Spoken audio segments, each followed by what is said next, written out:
Good morning. This is our talk on the chronic miasms, which we set out for today. And I'd just like to introduce ourselves and a little bit of how we're going to go forward. So I'm Jeff from Arcanum Holistic Clinic. I've been on doing some of these in recent weeks. So I hope I will see some of you that I've been seeing on these broadcasts. And Allison, what about yourself? If you want to say a word or two. Yep, I'm Allison McQuinn. I'm Doctor of Heilkunst Medicine. We've been at this for about 21 years this June, so excited to be celebrating yet another anniversary. And Jill, you can go ahead and introduce yourself, love, and let our audience know who you are. I've been working with Allison for a couple of years now and just very interested in the Heilkunst method and the healing that I've been going through. And so grateful to be here to talk about chronic miasms. Brilliant. Yeah. And I'm actually really glad you're here too, as Allison was just saying moments ago, that you will be a great force to keep us toned down as far as going off into really highfalutin concepts, but really keep us honest for talking in just regular language. Yeah. Great. Okay, so I'm going to bring up our little slideshow here. Let me find my button.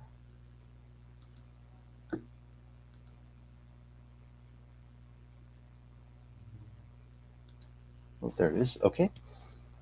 And so let's just jump right in. And we are talking about chronic miasms. And as we go through these slides, I'm going to talk a little bit about the definition of the word miasm. We'll get to that in a second or two. But just to open us right up, the real big way of thinking about what is a chronic miasm, like from a treatment perspective, in Heilkunst, it's really our key to curing and preventing chronic illness. So it's a pretty basic statement, but a pretty far-reaching one. And let me, so I've set this up to kind of use myself as a story, at least to kick us off here. So back even before I was a student, even I was interested in homeopathy. I was kind of browsing through some books and kind of getting acquainted with some remedies. It was a vast, mysterious field, right? All these. It's a very different way of looking at medicine and looking at how you look at symptoms and how you group all these things together to kind of get a more holistic picture of what you're treating in someone rather than just treating single symptoms. So anyways, I wasn't even a student yet. I was just kind of a pre-student, and I was seeing a homeopath myself, and I had what one of the things that led me to homeopathy, this was even before Heilkunst for me, this was just more plain homeopathy, was I had a lifelong history of seasonal allergies. Right, I was, I spent my childhood, on and off allergy meds, like for the symptoms, right? What do you call those? Antihistamines. And that was sort of my childhood. And, it came to my teen and early adult years, and I started to explore more natural modalities. And, this kind of basic homeopathy being one. I was seeing my homeopath, my practitioner, going through all the usual, and I was, fascinated and mystified by how it all worked, all the questions that you get asked by a homeopath, like everything from, your food preferences and how you sleep and what position you sleep in, and it's so specific and weird at first, like you're not used to all that. And he came to give me one of the miasmatic remedies. I mean, I didn't even know the word miasms at that point, but I was kind of looking at my own homeopathy books to look at the remedy he gave me. I know now exactly what it is and why he did it. It was kind of a grand mystery to me then, but he gave me sorinum, which is actually our first chronic miasm. We'll get into that. And literally overnight, this was in the middle of allergy season for me, I had no symptoms, no more allergy symptoms. So that was amazing. That was astonishing. And that kind of deepened the mystery for me of, well, what is this thing called homeopathy? How does it work? How did that remedy work? How did my homeopath come to pick that remedy for me? Anyways, I was, as I say, a pre-student. So I knew pretty much nothing at that point other than my curiosity. And I was starting to look at books. So that's the nutshell version of Jeff's story. And Allison, do you have an early student, like a pre-student story or a patient story of yourself and your first encounter with a miasm? Or the biggest thing was that my son Jordan had some major health issues, which brought me to this system of medicine in the beginning. and a lot of ADD, ADHD labels. And so when we cleared the tubercular genetic miasm, all those symptoms disappeared. His capacity for focus and really to be present and calm, and just all the constipation symptoms that he had suffered horribly, hospitalized 7 times for impacted stool. Like, it was very, very serious. And we cleared tuberculinum for him, and it was like a miracle. He shut the door in my face and said, "I'm going to the bathroom." And I'm like, "Oh my God, you haven't done that alone for 5.5 years. Why now?" And so, like you, I became very curious, like, how is it even possible to see results like that on chronic disease? Mm-hmm. Well, that's, yeah, and we'll be talking more specifically about this, but yeah, there is not, like in Western medicine, contemporary medicine, there is no clear definition of illness and disease. And yeah, they have all these drugs and technologies, and of course, emergency medicine is quite miraculous and quite amazing. But yeah, you get out of the emergency room and you get a whole lot of confusion and a lot of bad medical treatments that are that are resulting. So yeah, clear concept. We'll get to that in a second. What we're talking about. But yeah, so thank you for that. And by the way, we have someone in our audience who's also commented on the fact that he also had lifelong allergies before Heilkens. So yeah, it is a very common thing. Of course, we know that, Allison, with our patients, allergy is so pervasive. Food, environmental, otherwise, but yeah, the miasmatic root to that, of course, we'll get more into that. Okay, so what is the treatment framework for Heilkens? So the basic framework, I've talked about this in any number of videos, and I just want to do a brief recap of the ideas here. And this isn't, what I'm about to say isn't just about Heilkens, like, oh, here we are in our little Heilkens corner, having our own little acute ideas or whatever. But what I really should say here is the treatment framework for all medicine, all therapy, all modalities. Like, at a conceptual philosophical level, the laws of nature don't change because you take on a different title. Oh, I'm a massage therapist today, so the laws of nature apply to me like this, or they treat me like this, or I'm a heart surgeon today, so the laws of nature are going to excuse me from these other laws of nature over here. No, we're all under the same laws of nature. So anyways, just to clarify the word Heilkens, it's really all medicine, all healthcare. And there are exactly and only 3 therapeutic jurisdictions. There's not 4, there's not 5, there's not 2, there's not 10. You can't go and invent a new system of medicine and say, well, my system has 4 jurisdictions. Well, no, that doesn't comply with the laws of nature, as I'm saying, and you won't get it. So a very brief recap, as I say, I've talked about this in other videos. Excuse me, let me just grab a sip of water.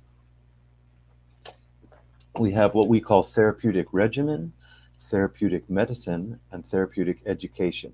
So when we come, the bulk of what we talk about today will be on the chronic miasms. That specifically relates to the middle jurisdiction, the therapeutic medicine. That's where you're curing actual disease, you're actual removing a disease blockages in someone, versus the other 2, which can have a bearing on someone's treatment through the miasms, but aren't, strictly speaking, the core of where the miasms are lodged in someone's life force. So the first one, the therapeutic, oh, you have your nice diagram. Maybe I'll put you up in full screen in a second, Allison, to show that.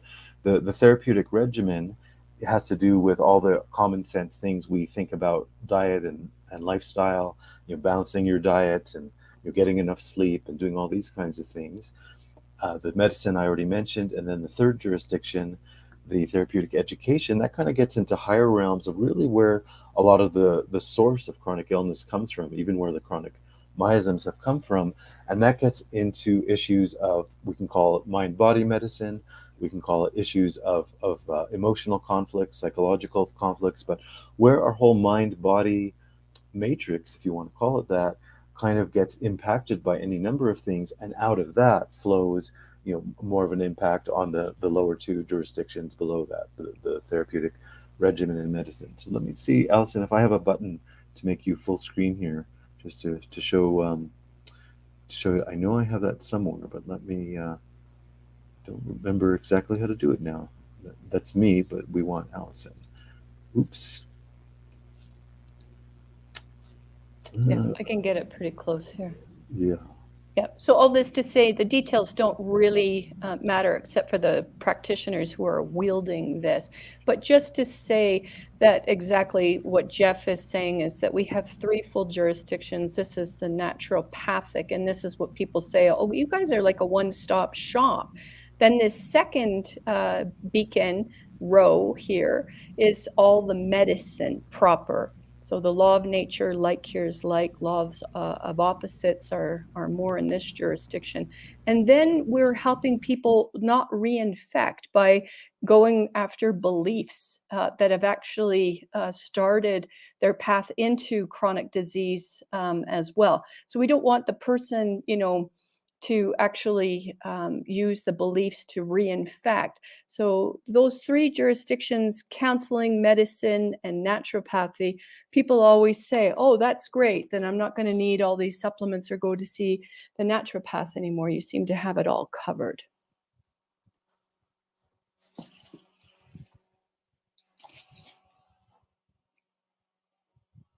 Well, honey, your sound. Yep, I muted myself just in case the dog orchestra started up. Okay, so I was just saying, yeah, 3 jurisdictions. Allison, thank you for your expansion on that. Now, here is such, I sort of alluded to this a moment ago, but this is such a foundational question. Really, any form of healthcare needs to come to an understanding of this. As I sort of alluded to also, modern medicine, Western medicine, even a lot of the naturopathic medicine, they are not sitting on any clear definition, of this word disease. Yes, there's any number of modalities and techniques, and making people feel better, helping symptoms to heal, and there's so many good things out there. I'm not throwing the baby out with the bathwater, but we end up with such a limitation where both what we just talked about a minute ago, without a clarity of those 3 jurisdictions. If I ran the world, that old saying, that would be mandatory for every school of healthcare, every school of medicine, from Western, surgeons, all the way down to, all the natural modalities and everything else in between. But yeah, without the 3 jurisdictions and without this, what is disease? And let me say, again, we can kind of do an advanced PhD version of this definition, but let me try to make it a little more kind of everyday kind of language. In Hahnemann's system, in his whole concept of Heilkunst, a disease is a very specific impingement on our whole life energy, right? It's not like people just throw that word around. It kind of becomes an abstraction, but it was not an abstraction to Hahnemann. It was, as I say, it was this very concrete, specific impingement on our life energy. And it's, another phrase or another language we can use to talk about it. It's almost literally, or not almost, it actually is literally an impingement of one living entity on another. Like the disease entity is literally kind of penetrating or impregnating into the human living energy system. So that's not abstract. That's a very real statement. That's a very real phenomenon that's happening in disease. And it's not a dis-ease. Like once you have studied Heilkunst, you will never use that term again, where you see alternative therapists or even allopaths use dis and then a hyphen ease, because it's not an imbalance in the life force. As Jeff is saying, it's actually like an impregnation. Yes. So when you are pregnant, it's very difficult to become unpregnant. And yes, unless so you can't just take vitamin C, for example, or start running a couple miles a day and expect to become unpregnant. Yeah, the perfect example. And another way of also augmenting that idea is that, going back into Hahnemann's language, he, I won't go deep into this, but just to make this big distinction, and you're drawing this out, Alison, the distinction between diet versus what's happening more in this, penetrative aspect of ourselves. Hahnemann distinguished between like I've been using the word life power or life energy, these kinds of things. This is one of the great things he did in his genius, is he made this grand distinction between the sustaining part of our life energy, our living power, versus the generative part of our living power. So with the example you just gave, Allison, making a baby is not a substantive thing. You can't just drink one glass of orange juice and a bag of peanuts or something, and then you wake up pregnant. Like, you can't just change your diet and become pregnant. But yeah, you need to do this generative activity to to bring in this this kind of new life. So yeah, that generative aspect of the human being is very positive. It brings new life, new babies into our world, all these great things, new thoughts. The fact that we can think a brand new thought is a generative act. So anyways, I don't want to go too much deeper into that, but just laying out that distinction.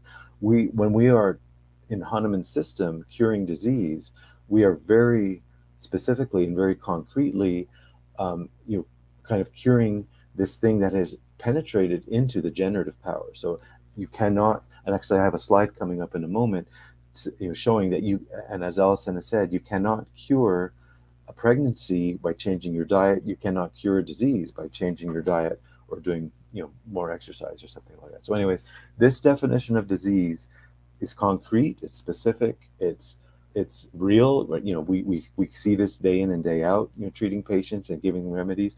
We see the direct effects once you put this concept in place and treat accordingly. Yeah, you will never go back, as Allison said, to the putting a hyphen between dis and ease. That completely invalidates this actual concrete definition of disease. Mm-hmm. Jill, I just want to kind of get a little bit of a check-in with you. Is this kind of making sense to you, like at your level, how you've engaged with Heilkunst, or any kind of question marks that are hanging over your head now? Or I guess the question, it's sounding like disease is something, an outer force coming in. Is that? Mm-hmm. Yeah, is that yeah, exactly. Yeah, the outer is a good word to add in there, because yeah, back to the dis-ease with the hyphen in it, that just implies that, oh yeah, I imbalanced myself. I ate too many potato chips this month or something, I'm a little bit out of balance. That's kind of an internal thing in terms of imbalancing yourself. But no, you're right, that outer force is a perfect phrase to throw in here as well. And the other question I had was, in the first slide, there's the 3 parts, and do they all play a role in a particular disease? Well, they can all. It's a kind of a dynamic three-way conversation or something. The way I had put it a couple of minutes ago was that the chronic miasms distinctly fit into that middle disease jurisdiction, but the treatment of that, the cure of that disease, the use of the homeopathic remedy will be more or less influenced by those other 2 jurisdictions, depending on what's going on for that person. So, Allison has her, actually it's my favorite chart as well, but I know she likes referring to it. Yeah. Let me go back here. So I had a discovery. So I'm not saying anything that's client privilege information, but I had a patient very recently who suffers really significant prostate issues. And normally he would qualify himself very much for the allopathic approach. He wants to get surgery done, but surgery, as you know, because of this whole thing that's been going on for 2 years, can be 6 to 18 months out. He's in a lot of pain. So I'm his last resource right now. And so right away, I discover he's an O blood type. He's been drinking a lot of juice and eating a lot of sugar, and he's taking some prunes to help with issues of constipation. And I'm like, oh my God, these are so inflammatory foods that he's engaged with. And so, yes, the genetic miasm is at play for this individual. That's how they contracted the disease matrix, which is throwing off symptoms, which is that he's up several times a night, sometimes 24 times, because he can't pass significant urine. Well, yes, diet in this case is a nightmare because it's provoking more and more systemic insulin resistance and inflammation in his body. So yes, that's why we use all of those jurisdictions, is to address cases on multi-levels. Also, too, I have to go around the belief pattern as to how he got himself in that mess in the first place. And then I'm also thinking, well, prostate is an organ of anger related to the male sexuality. That's the third jurisdiction for around the state of mind. And that's where the counseling comes in. Okay. So let me just move ahead here. Yeah, so we have our base definition of disease, and then I won't go deep into this, but just to kind of illustrate within that, that master concept of disease, we identify different sub-jurisdictions. So we have, geopathic disease, homogenic disease, pathogenic, which is where the chronic miasms fit, iatrogenic, people who have side effects because of drugs, ideogenic, that's getting into disease that's caused by a false perception or delusions that we have about the nature of ourselves and the nature of the world. So that's ideogenic. But anyways, this is a whole lecture all on one slide here. But I just wanted to give you a bit of a context that the pathogenic are the home base of the disease jurisdiction of the chronic miasms. And actually, we'll talk a bit more about that in a minute. But yeah, this is our first clue here that what Hahnemann came to in his discoveries is that disease is basically another form of infection. Coming now through the genetic stream, but yeah, it comes back to that category of pathogenesis. Yeah. So that's kind of very interesting on its own. Yeah. Yes, well said. Paul wants to know if this recording is going to be available later. So I just want to assure him that absolutely it will be. It will be available on our website after this. And I love the way Lisa says, this is so well put. It's as though the disease is living its life through the hostage host. Mm-hmm. That's so well versed. And it's exactly like a possession. And in fact, when we were doing clinical, remember, we had to watch like The Exorcist and horrible movies. And, what was it? Something Time Photo. That was a great movie as well. Oh, yeah. 1 hour photo. 1 hour photo. And yeah, it was all these movies were about people that were possessed by the disease matrices that they were suffering. And yeah, it's not a pretty picture. That's why I generally need time off between serving patients, because yeah, it's hard work getting to the root causes of those gnarly beasts. Yes, thank you. And also I will add, like, that word hostage is great in our context here. It's not a pretty word. If there's a hostage situation, that's not fun for somebody. And likewise, when we're talking about disease and this kind of possession and all these things, like Hahnemann himself too will use like war metaphors or analogies of we need to cure a disease is to kill a disease. It's an enemy. Yeah. It's an enemy that's kind of infiltrated our boundaries or what have you. So yeah, hostage, war, killing. I know we're supposed to be all sweet, gentle people in the natural health field that just have rainbows coming out of our bums and everything. But no, disease unicorns is out of our a big deal. Yeah, exactly. Yeah, we ride the unicorn to work.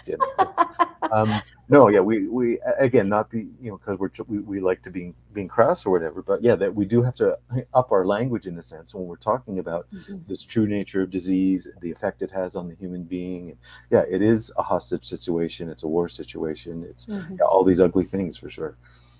Mm-hmm. Okay, so now we know disease, we know a bit about the jurisdictions, especially the pathogenic.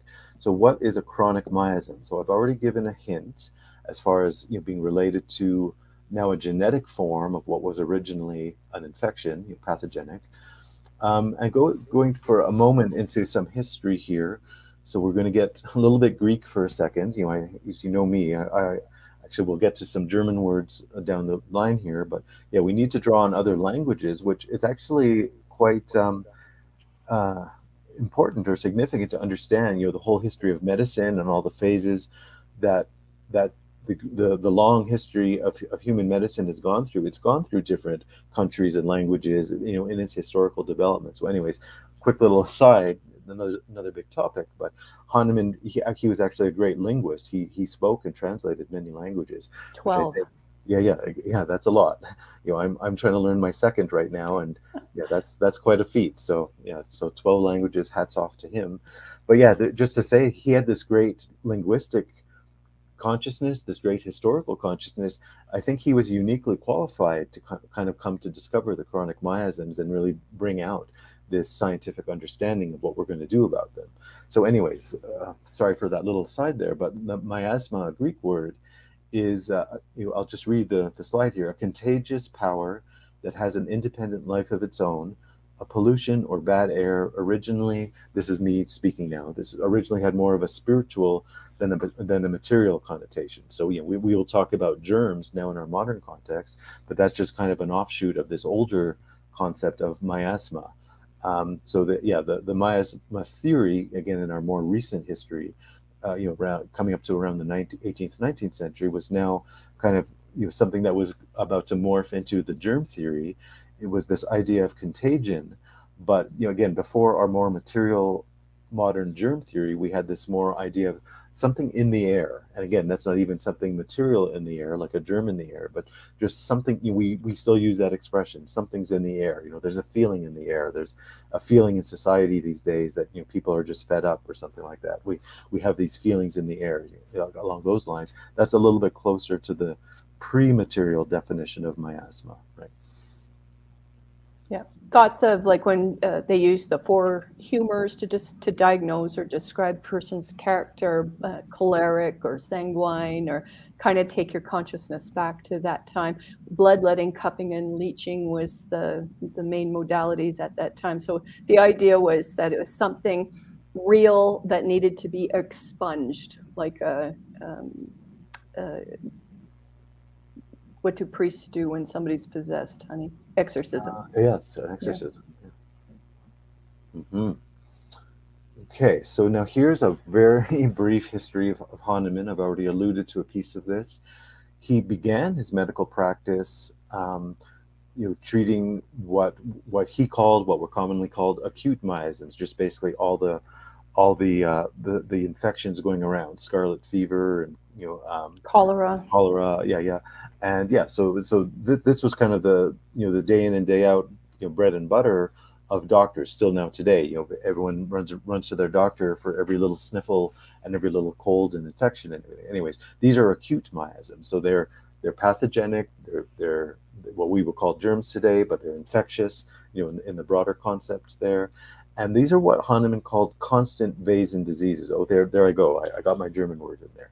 So the Vasens are, back to our concept of disease, and we're talking about this disease entity penetrating. Hahnemann's German, he was talking about, a disease Vasen. A disease entity is penetrating the human Vasen.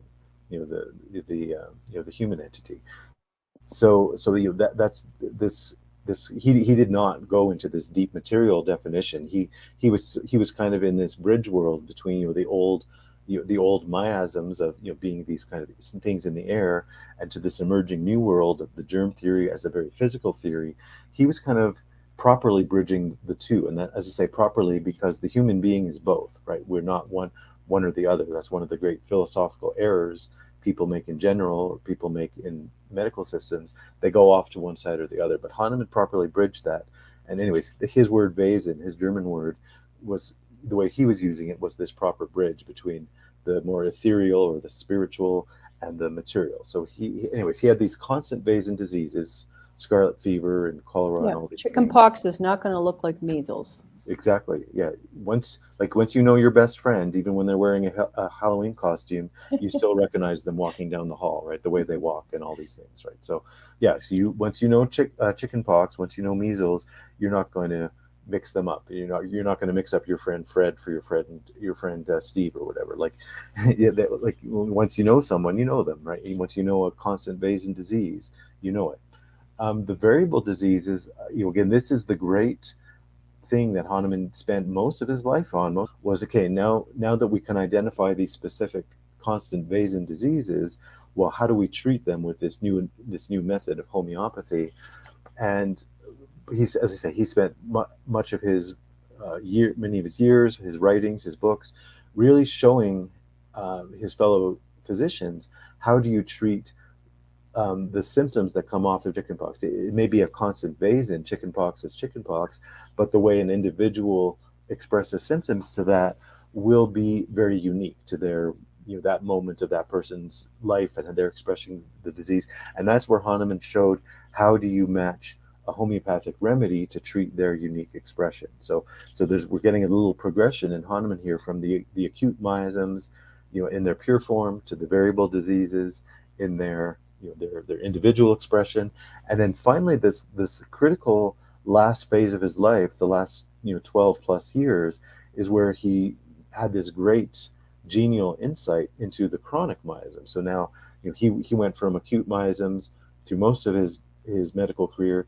to these chronic miasms. So now, as I have already said, they are originally infections, but now they've become these genetic entities that get passed down through the family tree. And he spent a good 12 years deeply studying his patients and what were these chronic miasms, what seemed to be the issue of symptoms returning, symptoms not getting resolved, like as they were. Like the variable disease treatment was brilliant. He was actually a very famous doctor in Europe, and people were flocking to see him, and he was having all these successes through his variable disease treatment method, what we strictly call homeopathic treatment. I'm not going to go into the technicalities of all these words, but just so you understand, we're talking about he's in these individual diseases at this point, but then he comes back around full circle to the constant phase in diseases at the end of his life.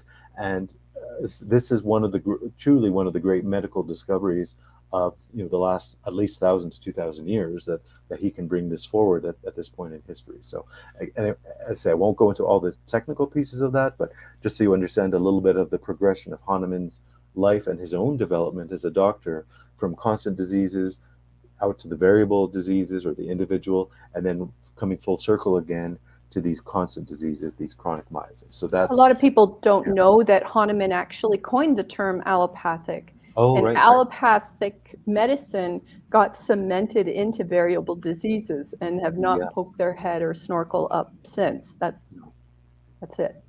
Exactly. Yeah, and I've sort of alluded to this idea earlier, but I'll spell it out here. This is going back to the idea of the three jurisdictions, chronic miasm being in the second jurisdiction of disease. So yeah, you can't, another way I could have titled this is you can't cure something in the second jurisdiction by using a modality from the first jurisdiction, right? You can't cure chronic miasm with a balanced diet, exercise, vitamin supplements, so on and so forth. You're in two different jurisdictions there, so you can't breach that wall basically and reach from one jurisdiction into another. It doesn't work. And that's, people constantly make those health mistakes for themselves. Doctors make those mistakes, naturopaths make those mistakes, just because they don't have the concept of the three jurisdictions. So I see it all the time. I did it myself, before I was educated in all this. You run from one modality to another. I'm going to try this, I'm going to try that, I'm going to try this. But a better way to start is, starting in your jurisdiction, thinking, is this a problem coming from the first jurisdiction, the second, or the third? And then you move your diagnosis from there. You don't have a chance of a proper diagnosis until you situate yourself in the jurisdiction. Sorry, I should have made your screen bigger there. No, it's all good. I'm just your Vanna White, honey. Thank you, Vanna. Yeah. Okay, so yeah, and again, this is sort of a continuing on that same idea.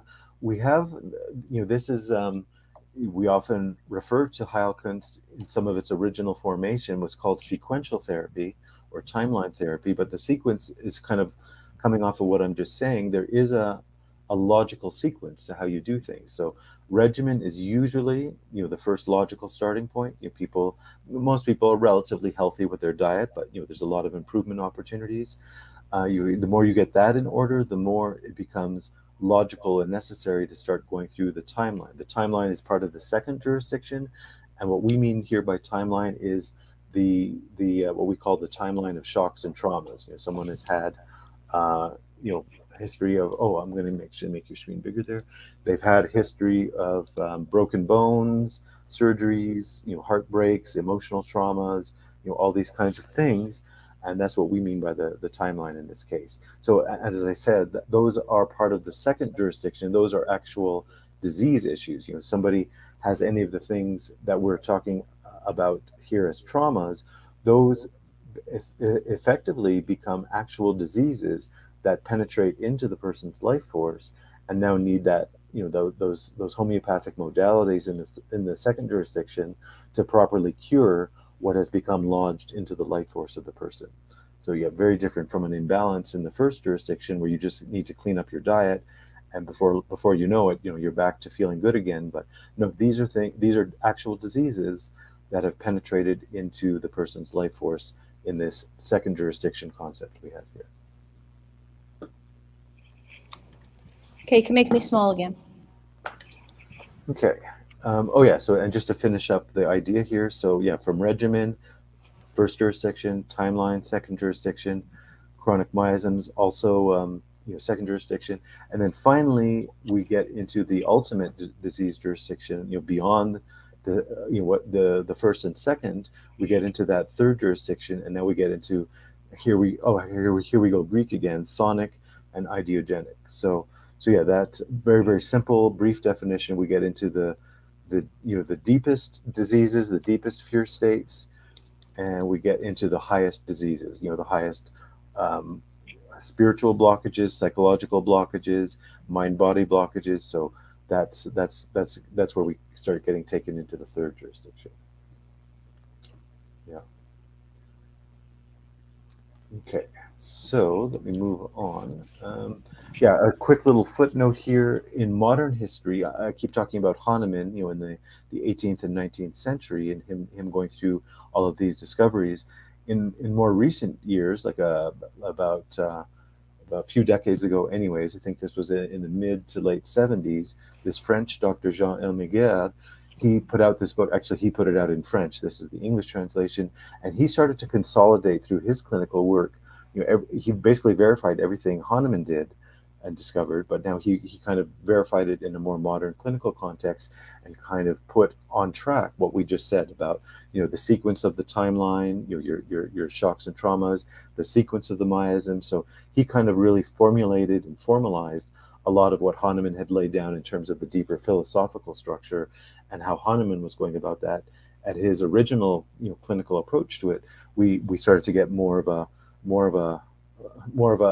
clear formation of that in our modern clinical sense with Dr. Elmiguer. Okay, so now we're actually going to get into the core of the miasms themselves. We're actually going to be talking turkey now, or talking shop, like what are the symptoms, what do each of these miasms look like, how do you recognize it in your own health history, your family health history, things like that. And we, as we can see here, they are, we have 8 chronic miasms. Those are based on the 4 seasons of the year, 2 per season. And of each of those, and each of the seasons of the year, no matter where you live in the world, you even if you live in a place without snow or without certain weather conditions or whatever, we all, just because of human nature, we all speak through these deeper archetypes, these kind of psychological or spiritual archetypes of what's within each human being, and how that's just kind of outwardly manifested in these 4 seasons of the year. As I say, those are going to be different in different places of the planet, but the fundamental archetype is always the same. It's that even if, let's say, you don't have snow, we have this archetype of contraction at that winter season, for example, and that will play out as we talk about each of these 8 chronic miasm diseases. We'll be referring back to these 4 seasons and what are the basic qualities we see in each of those diseases. As I just said, we have the 4 seasons. Each of them has 2 of the miasms. That makes for a total of 8. And the 2 per season kind of comes to another part of basic human physiology. Again, this is another humongous topic. I am just going to very briefly mention it here, and that is our whole physiology is based on, like when we talk about the human being or a human being, what we really need to understand behind that grammar is each one of us is actually a double being. So, the 3 of us on screen here, myself, Allison, and Jill, apparently 3 human beings, there's actually 6 beings that are participating directly, on screen together here. So same, if you're in a marriage, I talk about this all the time with my patients. One person and their spouse seems like you're talking about 2 people. No, you're talking about 4 beings. There's a dance between, like a contra dance. If you've ever been to an old-fashioned contra dance, the way the 2 couples dance with each other, that is literally the physiology going on in a marriage. So anyways, that is a huge topic that I will put to rest right there for now. But just so we understand, there is a physiological origin to why do we have 8 chronic miasms. Another general pattern is, as we go through all the 4 seasons, we go through the 8 chronic miasms, we start with psora, we end with Lyme, and as a general pattern, the psora is the most superficial disease. It's all out on the skin. People with dry skin, eczema, skin rashes, other mild, lung reactants and things like that. You go through all 8 and all the way down, you get to the deepest disease, which is the Lyme miasm, and that one is deep in the bones, deep in the psychology of the person. It's we'll get to that in a moment when we get into the details, but you'll see some of the deepest symptoms come in that Lyme miasm. Okay, one more general pattern too. Speaking of our physiology, we have another huge topic that I am going to make so short. So sorry if it's a teaser for you, but this is just a necessary background. The basics of human physiology work through 4 bodies. We don't just have our physical mineral body. We also have an etheric body, which is governs all of our life functions, from sleep and digestion to all the hormones, all the things that kind of govern our livingness, our living functions. The third body is the astral, that gets into you can say the desires, the aversions. Somebody has a strong desire, to eat these kinds of foods, and they hate those kinds of foods. Or people, they love spending time with these people they love over here, and they have a strong aversion for these people over here. Like that's coming from our astral body. And finally, the uniquely human one, like all the ones I've just said, exist out in the kingdoms of nature, in the mineral kingdom and the plant kingdom and the animal kingdom. But now you get up to the ontic organization, and that is the part of human physiology that you don't find in the plants, the minerals, or the animals. That's uniquely human. And again, as I say, huge topic. I am giving you the very, very small fortune cookie version of it, but there you have it. And I'm sorry, and the reason I did bring it up all like that, when we talk about how long does it take to go through all the miasms for a patient and cure all of them, all 8 of the miasms down through all 4 of the bodies, this is where we get kind of this some patients needing to go up to and including a second, a third, a 4th round of the miasms, completing it all the way through, because of where those miasms are lodged in that person. Are they lodged mainly in their physical body, or also in their etheric, their astral, their ontic? Is it all the way up? Is it creating kind of this multifaceted disease matrix within that person's physiology, which may necessitate going through kind of all 4 of the rounds of miasm. So anyways, that's a rough framework around that. And here is again, if we want to do fortune cookies, if we had to end this in 30 seconds, this is maybe where how we would do it. We would just give one word for each miasm. Psora, I call deficient or deficiency. Malaria, deplete. Tuberculinum, dissatisfied. Ringworm, stymied. Metaurinum is inflated. Carcinosin is resigned. Syphilinum is cursed. And Lyme is isolated. Okay, so we're done for the day. Thank you for coming. No, we're going to go into each one now. But yeah, I just did a little mental exercise for myself to see, could I find one word? Now, of course, there are other words we could swap in and out to replace these. But yeah, this was kind of a fun little mental exercise to seeing how how we could condense it down into one word. I love this. I've never seen this before. No, I just invented it a love couple that of you days did ago. this. Yeah. Yeah, it's pure genius. Thank you Yeah. so much. What's that classic song, Bewitched, Bothered, and Bewildered? Yeah, that was a bit of my inspiration for, what are the words of the miasms? Yeah, no, I love that. Mm-hmm. Okay, so now we start with the autumn. That's where the miasms start.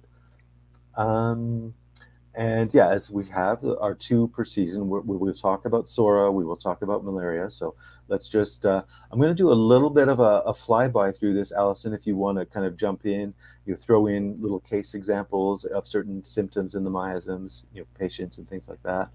So starting with Sora, and as you can see in these pictures, very, very dry skin. That person looks like a desert. Their face is a desert kind of thing.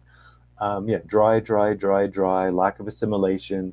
Even if we see this, someone may drink a lot of water in their lifestyle, but because of this Sora miasm, they have all these dryness symptoms. It's like, to common sense, that doesn't make sense. It's like, well, but you're drinking enough water, and your lifestyle is good and everything. But no, they have this deep Sora miasm, and it's dry. Yeah, oldest miasm on the planet.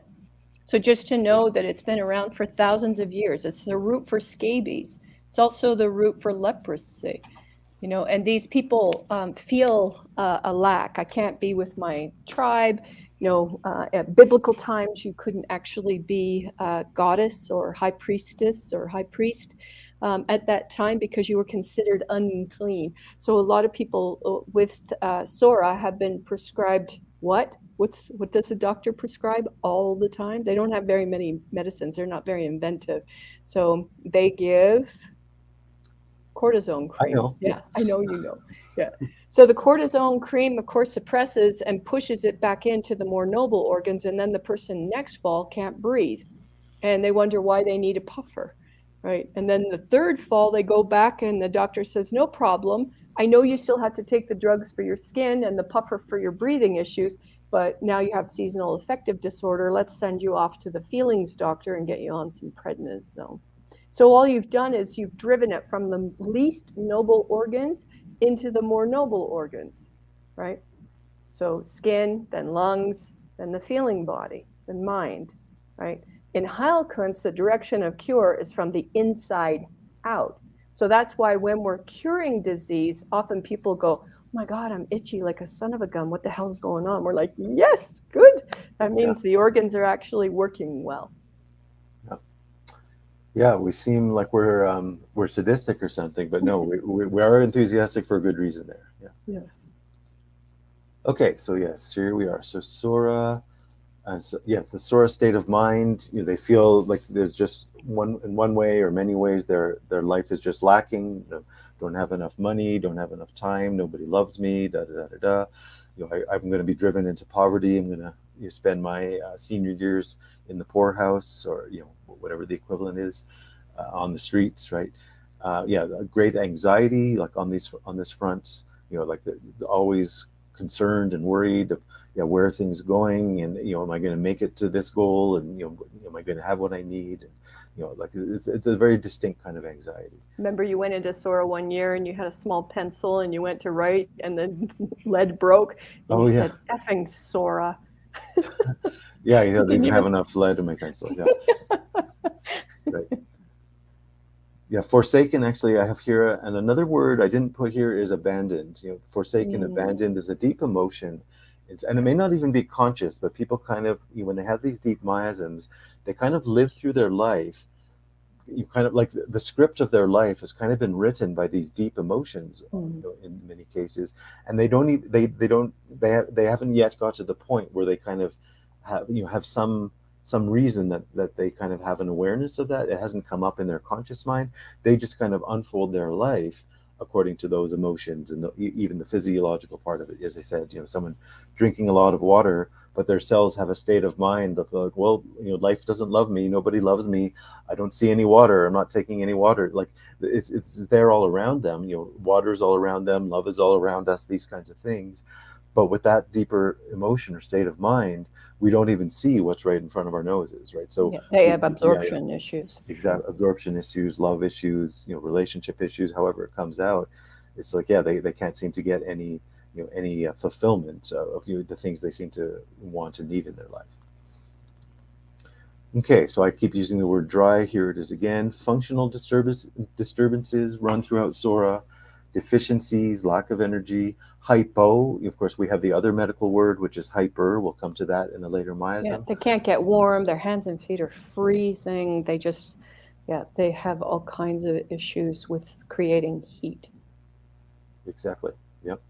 Yeah, and that's super interesting because humans like mammals, we generate heat. We are little little thermoses, right? We're or furnaces rather. We are generating. We have this. We're not like reptiles who are kind of this cold-blooded temperature of their environment.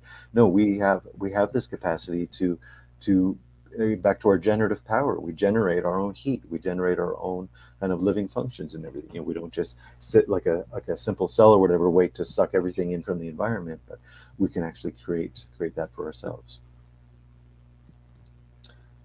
Okay, artistic portrayals. Of course, the great fall, right? That's a very, very big story in Western culture. The fall from the Garden of Eden, the fall from grace. But yeah, this is the physiology of SORA. We've kind of, as I said a moment ago, we've fallen away from this great abundance of what actually is available for our health and our great abundance in our minds and our physiology, and it's always available, but we've kind of fallen. I'll keep using that word. The tree of life is not available to you, and if you are just offspring off someone's rib, like, you don't get to have the full Monty of. I mean, we've had this couched in us from the onset as humans. That, and which is we're kind of living out spiritually right now. Mm-hmm. Yeah. SORA, so medical conditions. We've talked about this. Skin issues, with fall, allergies, the hay fever. That goes back to my story I opened this with earlier on. Poor assimilation, headaches. So we've touched on all that. Some of the early warning signs for SORA: pessimistic attitude towards life, minor skin issues, signs of malnutrition despite eating well, anxiety conditions, insomnia, frequent colds or coughs, especially in the fall. Okay, now we're on to the next miasm, malaria. And there is our friendly mosquito. And depending on where you live, you have more or less mosquitoes around you at a certain time of the year. But specific to the miasm, it's interesting because that's the genetic and the origin of where malaria came from. We even today still in some parts of the world, where malaria is still quite prevalent as an infection, it's transmitted by mosquitoes, right? So that's kind of how the mosquito got to star on that slide there. But it also takes us into the state of mind of malaria. If you think of what your emotion is, how you react to mosquitoes, if they're swarming around you or biting you and all these things, they're very irritating. They're very it's basically it's a deep state of victimization, right? Mm-hmm. If you've been around a mosquito lately, you'll remember that, or even 10 years ago, you can't forget it. But so that there's our malaria mosquito. So in the tent late at night. Yes, yeah, and even if you've zipped up all the sleeping bag and everything else, they still somehow where is the damn thing? It's in my ears. I know. Right. So yeah, they feel picked on, victimized, sensitive, touchy, morose, irritable. So that we've all kind of, as I say, whether we felt this from mosquitoes or some other irritation in our life, it can kind of have this malarial quality to it. So the essential characteristics: more extreme form of SORA, depleted, exhausted, dehydrated, weakness, collapse. So yeah, SORA has that to one degree, but now malaria has it to an even further degree. So there's kind of here's where we start to see the continuity from one miasm to the next, and how I often liken it to the first stages of pregnancy. Mm-hmm. Again, it's just this feeling. Women will know this if they suffered any kind of like nausea in the first trimester, and they're tired. They're kind of fed up, and the feeling is just like, oh my God, I just want my bed. Often there's diarrhea and chronic nausea associated with malaria, and just this feeling like, you know what, just take me now. I'm kind of done. I don't really have anything left. There's no, life force in my bones. I'm just yeah, it's exhausted. Medical condition, recurrent fevers, general fatigue conditions, irritable bowel syndrome. Because, yeah, we start to go out from the skin and the lungs and sora. We start to get a little bit now touching into the digestive organ. So that's where this miasm begins. That we'll see it more as we go into the next ones. Early warning signs of malaria: irritability, fatigue, feeling negative, somewhat depressed, some fevers and behavioral problems in children. Okay, and now we make it to winter. So we'll have two miasms here, the tuberculosis and the ringworm. And yeah, here's some pictures of tuberculosis, a nice lung X-ray, and oh yeah, here's a picture of going way up into the mountains. That is such a medical, historical, cultural image behind tuberculosis, because in the 18th, 19th century, when tuberculosis was kind of in its peak as far as human history goes, that's all the sanatoriums were way up in the mountains. Tubercular patients would feel better way up in the mountains. So there's a physical, geographical history behind that, but there's also kind of a symbolic meaning to that. Like tuberculosis kind of wants to escape out of the mundane details of everyday life. They want to go off into the higher realms. Kind of out of the cities, and actually that's where tuberculosis was peaking in human history. The beginning of the industrial age and factories, all these dark, grimy cities now. So yeah, like this part of this tubercular disease was born out of this desire to escape from the trappings of modern life, the dirty cities and everything like that. State of mind of tuberculosis: they're deeply romantic, deep longing, deeply idealistic kind of a state of mind, deeply restless as well. And I sort of said that in another way. Can we not just escape this dirty city and just go camping, go up into the mountains somewhere, get into clean air, right? With the restlessness, you can have a deep boredom.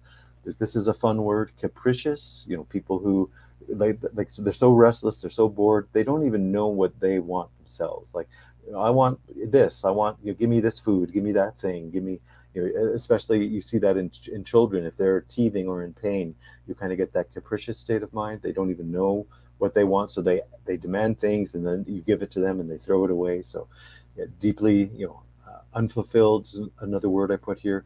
The feeling of being trapped and wanting to run away and escape.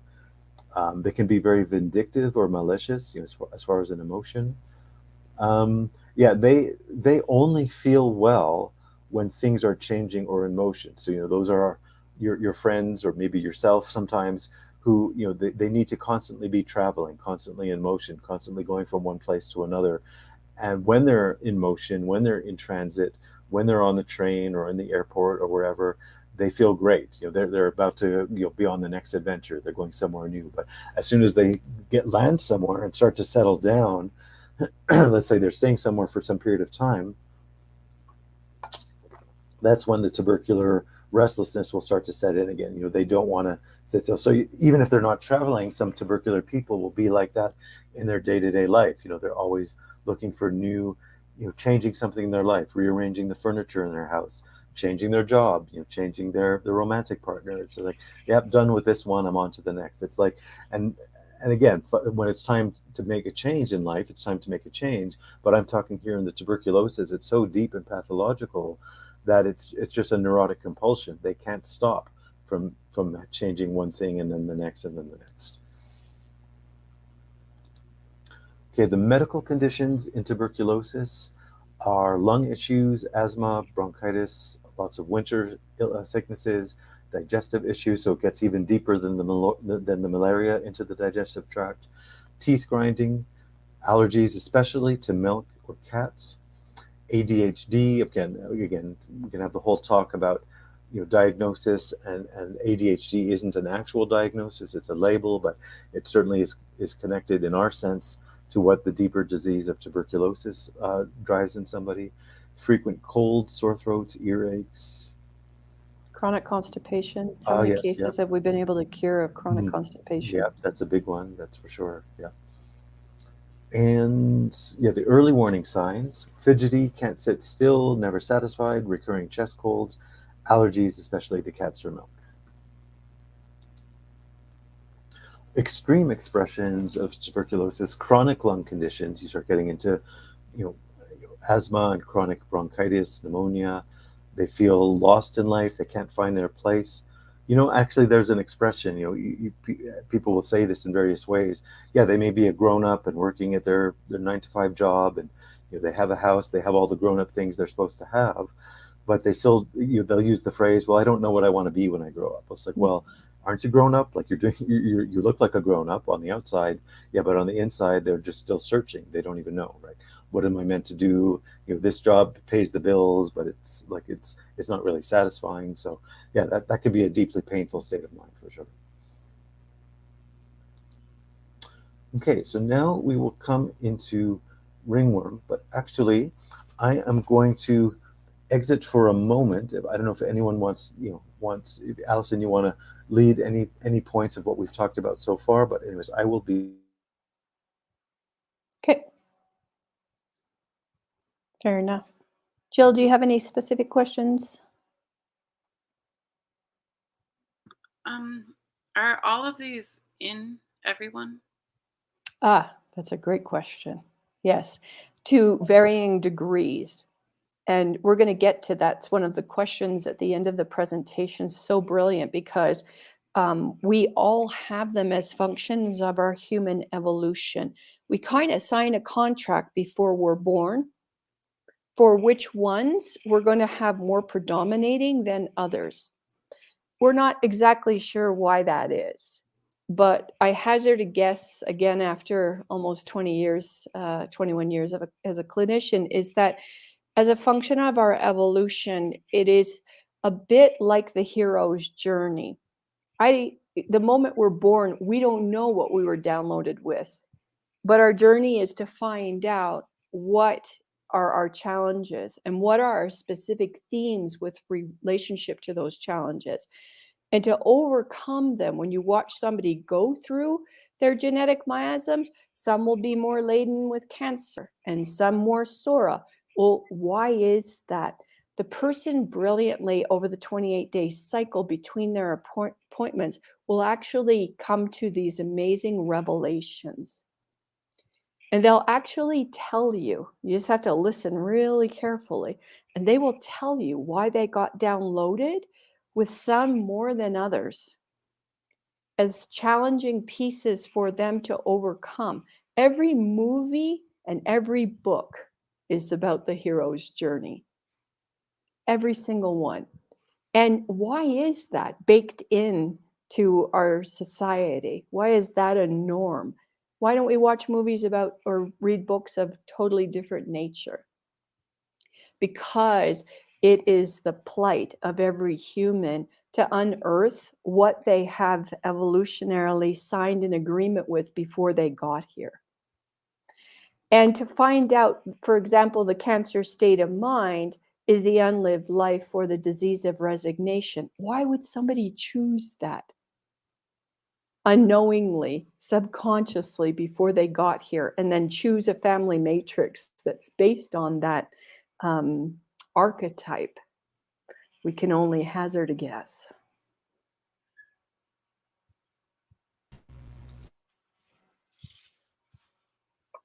Yep. And so they're all downloaded in us. Are there so the mosquito passes it along, but is it just activating it, or is it? Yeah, I love this question. Passing it. Yeah. And it can be that pathology begins as a result of an impetus like a tick bite or a mosquito. Another great question.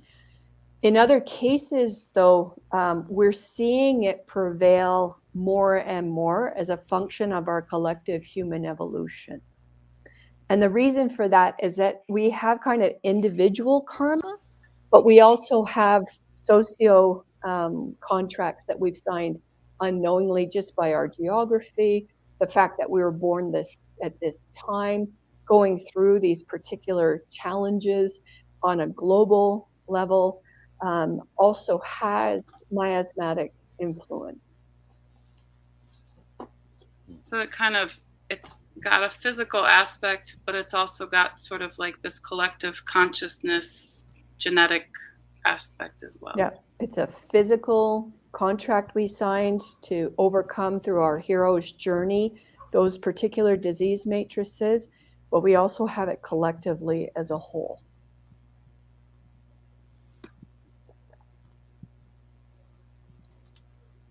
Okay, so I did hear this last part of what you were talking about. I didn't hear where you came from, but that's all good. Shall we go into ringworm, or do you want to?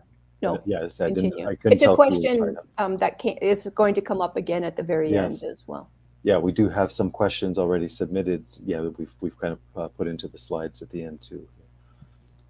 Okay. Oh yeah, ringworm. And by the way, there's my very favorite, one of my very favorite all-time, what I call a Heilkunst movie, which is Groundhog Day, and of course it's a classic movie. It's a famous movie. Most people either have seen it or know about it, and it's as I say, a great artistic expression of the content of ringworm. You know, if it's a fair spoiler alert. It's what is this now, a 40-year-old movie or something? So yeah, that's we're past the statute of limitations on spoiler alerts here. But yeah, it's the plot. It's very simple, but he lives the same day literally the same day over and over and over and over again, Groundhog Day, and it's such an amazing artistic portrayal, of the ringworm. Not that the writers of that movie knew about Heilkunst or miasms or anything else. They were just doing what artists do. They express these deeper principles and archetypes of life. They just happen to tap into the most perfect ringworm expression. So yeah, this reliving the same day over and over and over again, and the frustration of that, the feeling trapped of that. So it's like the feeling trapped we said in tuberculosis, but now it gets even deeper in the ringworm. It's like trapped in the sense where there's no hope. It's like I'm trapped. Like in tuberculosis, they're trapped in a way that they're very restless and they're actively trying to break out of the trap.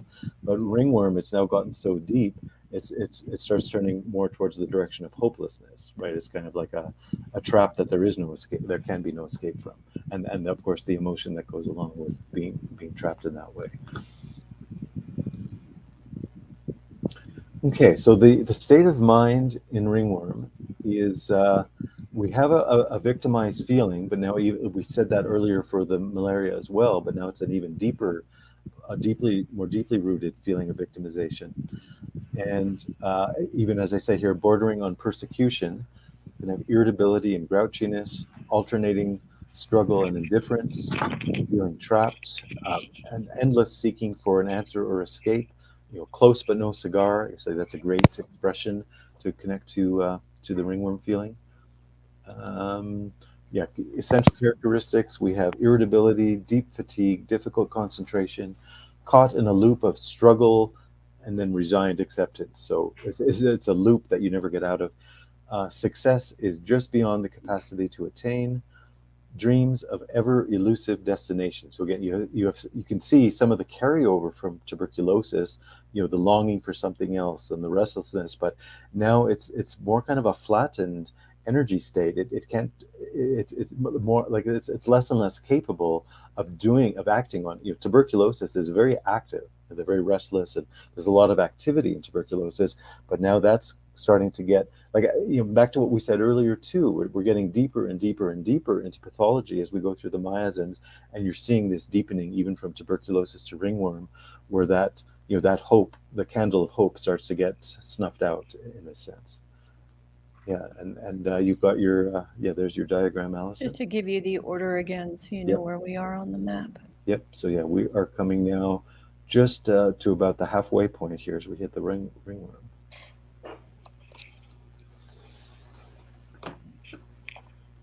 Okay. Oh, there he is. I've talked all about the movie already, but there he is on the scene doing his reporting duty. So we'll leave Punxsutawney Phil where he is.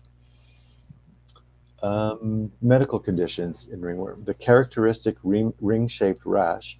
Don't know. Maybe I should have made that bigger, but it's just like I say, it's a ring, a ring skin rash. and that's where it gets its name from. Oh, and by the way, ringworm has more to do with a ring than it has to do with a worm. There's no worm. People get grossed out if you say they have a worm, but a ring is just the shape of the rash. Yeah, it doesn't always come up that way. It can be a coppery rash under the breasts, in the armpits, in the groin. Shows up a lot. Athlete's foot, that's itchy and kind of very raw, tender, and sore in cases. Yes, seasonal affective disorder. Again, that's not a disease diagnosis. That's another false condition label. But we understand where we start working with that, and we largely will see a lot of root in the ringworm miasm in patients, and it can start to have more of a deeper state of fatigue. We've talked about tiredness and depletion in some of the early miasms, but now we start to touch into actual fatigue. Okay, and this brings us to one of the most exciting times of the year, spring. Everything's in blossom, the birds are flying around, the bees are buzzing. Speaking of the birds and the bees, we're going to talk about psychosis as a miasm in just a moment. We'll also get into the later spring, which is our cancer miasm. So that's those are the pair we're going to get into here. Yeah, sex, drugs, and rock and roll. Roller coasters. Medically, we have heart conditions, blood pressure, high blood pressure, being overweight, lots of kind of conditions related to being overweight. Get back to the blood pressure and the heart and all of these things. And some of and this picture here is really demonstrating some of the three-dimensional conditions of the psychotic miasm, warts, other kind of growths like that, things out on the skin. So going back to the beginning, sore. Yes, we had a lot of skin stuff, but it was just the dryness, right? It's dry skin and eczema, like very flat skin conditions, basically. But the Meterinum, which is the remedy for psychosis, we get more into these 3D developments and growths. Uterine fibroids. All of these where things are growing. Of course, this becomes the precursor for cancer. Like we'll see the continuity in a moment when we get into cancer, the cancer miasm. But yeah, these three-dimensional growths are really what we're talking about. Yeah, lots of fibroids, very large. The doctor will say, "Oh, it's benign." It's massive growths. Patients with grapefruit-sized tumors, warts, ganglions, little bone. In kids born with pockets in the back of their head with teeth and hair in it is very much an indication of this particular genetic miasm. Corresponds with the spring. So what you see is a lot of growth. What happening right now? Well, all the leaves on the trees are about to burst forth, and the grass will need to be mowed every 2 days. And so this is the nature of psychosis: heart bursting, heart attacks, strokes, bursting, quick onset, fast happening diseases. So not like the slow diseases of syphilis that go on for 20, 30 years. Psychosis is it's now. The patient is in the hospital and it's all happening now. Mm-hmm. And also, I missed a question. We had a question from Ringworm. Somebody asked, so it's not the tinea remedy. Actually, that's just a synonym. That's just a medical synonym. Ringworm, tinea, like these are just medical synonyms for the same thing. Yeah. Yeah, so I think we've covered a lot of this on the psychosis, but I think actually I want to zero in on the phrase here, original sin. Like that, I mean, that's kind of a metaphor or a concept at one level. It's a spiritual concept. There's a certain reality there, but there is this real root in psychosis, in the state of mind, and then of course it comes out in the physical symptoms, which fuels the anxiety, fuels the guilt, fuels the behaviors. It's like this deep hidden, like almost like a hidden shameful part in someone, and they don't even understand that. if it has had nothing to do with their individual life, if it's kind of this genetic inheritance. So people don't understand why they have this bizarre drive, like, to the sex, drugs, and rock and roll, to solve their anxiety issues, whatever the case is with them. It's kind of, there's this deep root of this kind of original sin, as I'm saying, as if something is wrong with them. It's like there's something, there's something dirty or sinful, or there's something wrong with them, right? So anyways, that is such a psychological and a physical root behind so much of what we see in this miasm. Remember when our daughter would, at dinner every year, she'd say, "Am I still too young to go to jail?" Oh yeah. Remember, Yeah. she always felt she had done something wrong. I said, "Sweetheart, you're not old enough, and certainly you've never done anything to qualify for such an action." But she would ask every year around March 21st, and it would just blow my mind that was kind of baked in. Yeah. The seasons, they just keep going round and round every year, and there it is again. Yeah. Okay, essential characteristics of psychosis. Time, and you were just saying this a moment ago, Alison, time feels like it moves too slowly. And remember back in Sora, we talked about all the hypo conditions. Well, now in psychosis, we have the hyper conditions: hypertension, hyperactive, all the other medical names that have that hyper at the beginning. That's just telling you, we're in psychosis. Too much activity, too fast, too much growth, too much. They're too much frantic. Yeah, they don't even know why they're cooking at 1,000,000 miles an hour or driving too fast, or it's everything's frantic. They're all sped up, even their speech, and they think all the time into the future. Well, we have to get that done, and here's the plan, and they don't really connect to the feeling in the present. Yeah, that's a pretty broad societal feeling, isn't it? Yeah, isn't it? Artistic portrayals of the psychosis. Oh yeah, the lives and early deaths of certain rock stars. Famously, the deaths of Elvis, Jim Morrison, Jimi Hendrix.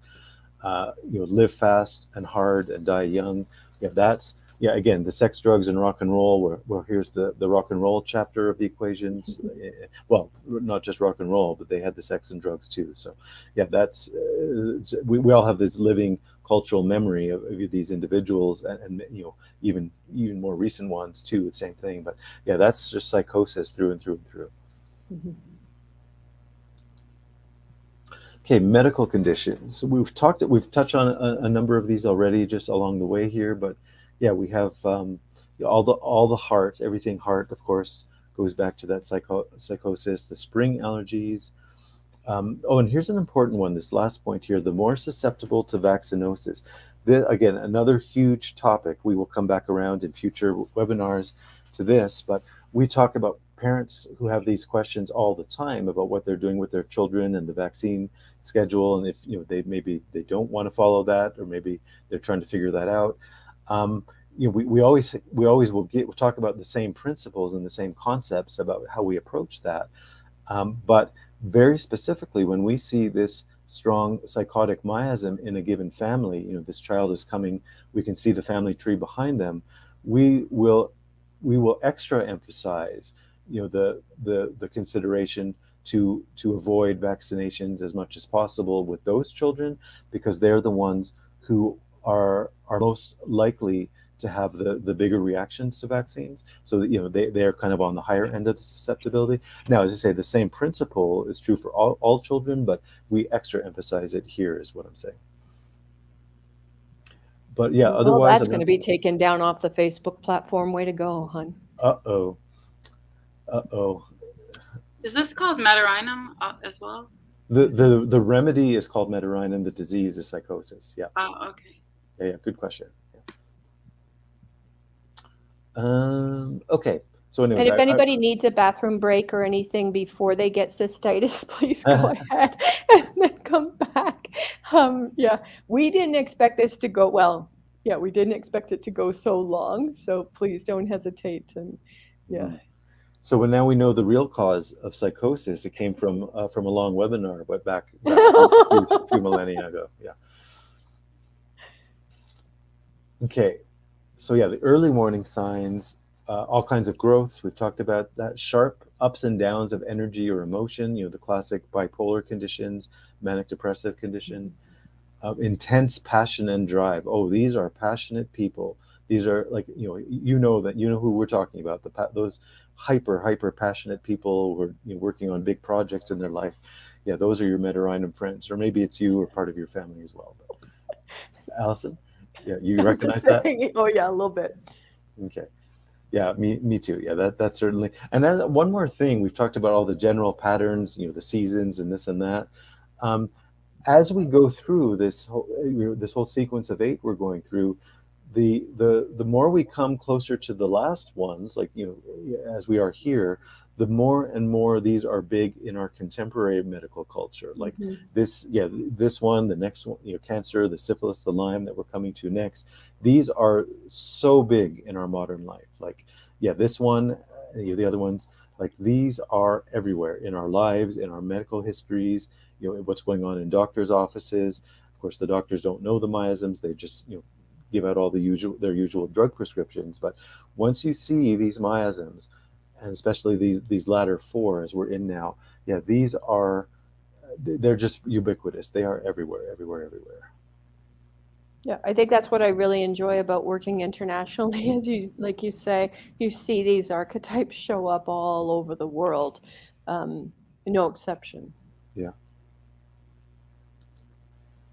Okay, extreme expressions of the psychosis: advanced heart conditions, manic depression, bored unless engaged in extreme activities such as extreme sports, taboo sexual activities, etc. This is such an important point, and we do kind of see a plague of boredom in a lot of modern life. Just people need all this constant stimulation of their social media feed on their phone. Everyone is wandering through their life, just scrolling, just this constant need for stimulation. Is because it's almost like a part of an addiction, right? Which what we can't even feel alive in the proper healthy sense unless we're feeling hyper alive. Like, what's that? There's actually there's a reference I just thought of, but I can't capture the name in my memory at the moment. Anyways, we'll let that go. But pornography is part of this. That is part of it. You're right, exactly, because that's where you get into this need for hyper stimulation, because the natural stimulation doesn't do it anymore,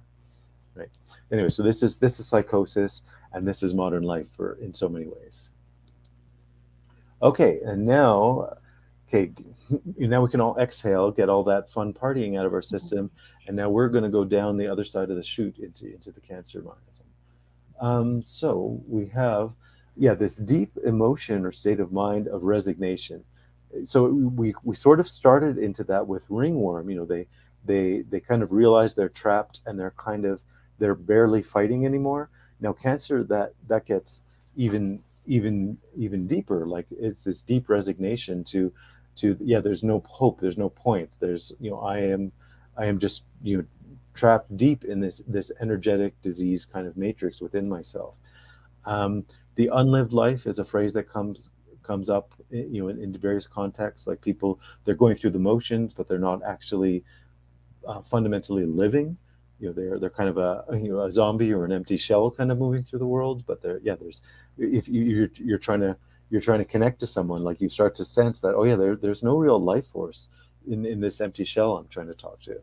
Again, that's a little bit extreme, but it's very true. Like, that's this big driving force in the cancer.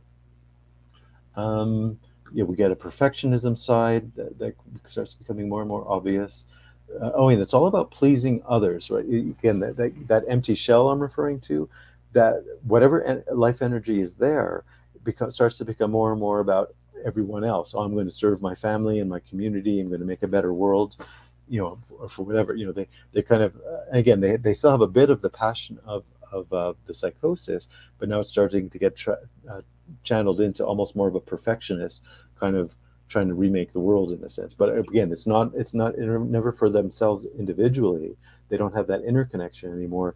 Their whole MO, their modus operandi, becomes about, I'm going to go fix and save the world around me. Well, that's a great, nothing wrong with contributing to life and your community and your family and everything, but I'm talking about a very pathological state here, where it's the inner self is virtually gone, and there's this basically this pathological expression of I'm gonna make the world perfect, which is it's a very sick drive once you really understand how that works.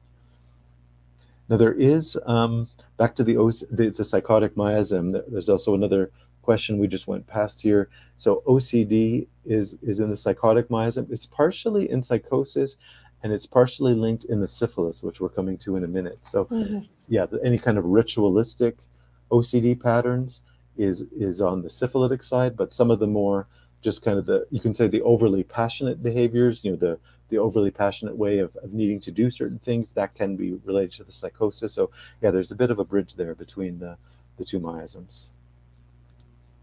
Just want to say with martyrdom, they're looking for a savior. Carcinosin or cancer secretly wants somebody to come in and put them on their fine white steed and get them off to some castle in the clouds.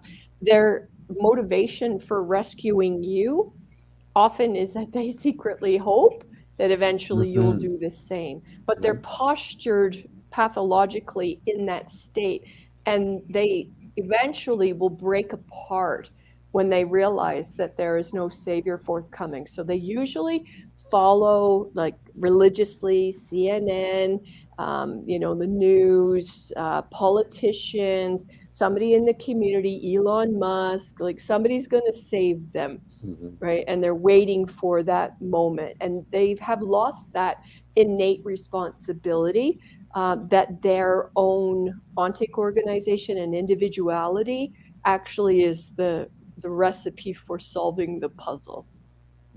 Yep, perfect examples. So yeah, what are our essential characteristics in cancer? We have an oversensitivity, either emotionally or in the immune system, deep suppression of emotions, contraction or shrinking of life energy. Shrinking is a huge word. I'll just leave it at one word, but again, this is one of these other ones that becomes a whole lecture series just around one word. History of suppressed fever or its absence, history of early childhood responsibility, such as if a parent has died and usually the older child kind of takes on that parenting function as a substitute, for example. Medical conditions in cancer, of course, cancer, as we use that word in general medical context, a cancerous tumor, a cancerous cyst, a cancerous growth, the physical form of cancer. But then we also get into a lot of functional, earlier sides of cancer, the migraines, the insomnia, burnout, diabetes, constipation, chronic fatigue syndrome. So these are all the much early, like before you even have a tumor, we have years or decades of a lot more functional issues. Thyroid is another one. Yeah, that's a big one. Yeah. The early warning signs of cancer: some moles, some twitches of the eyelids, excessive politeness or sweetness if you're looking at the character of a person, strong cravings for chocolate, frequent sighing, insomnia, lack of forward motion in life. So yeah, these are some general patterns you'll start to pick up on.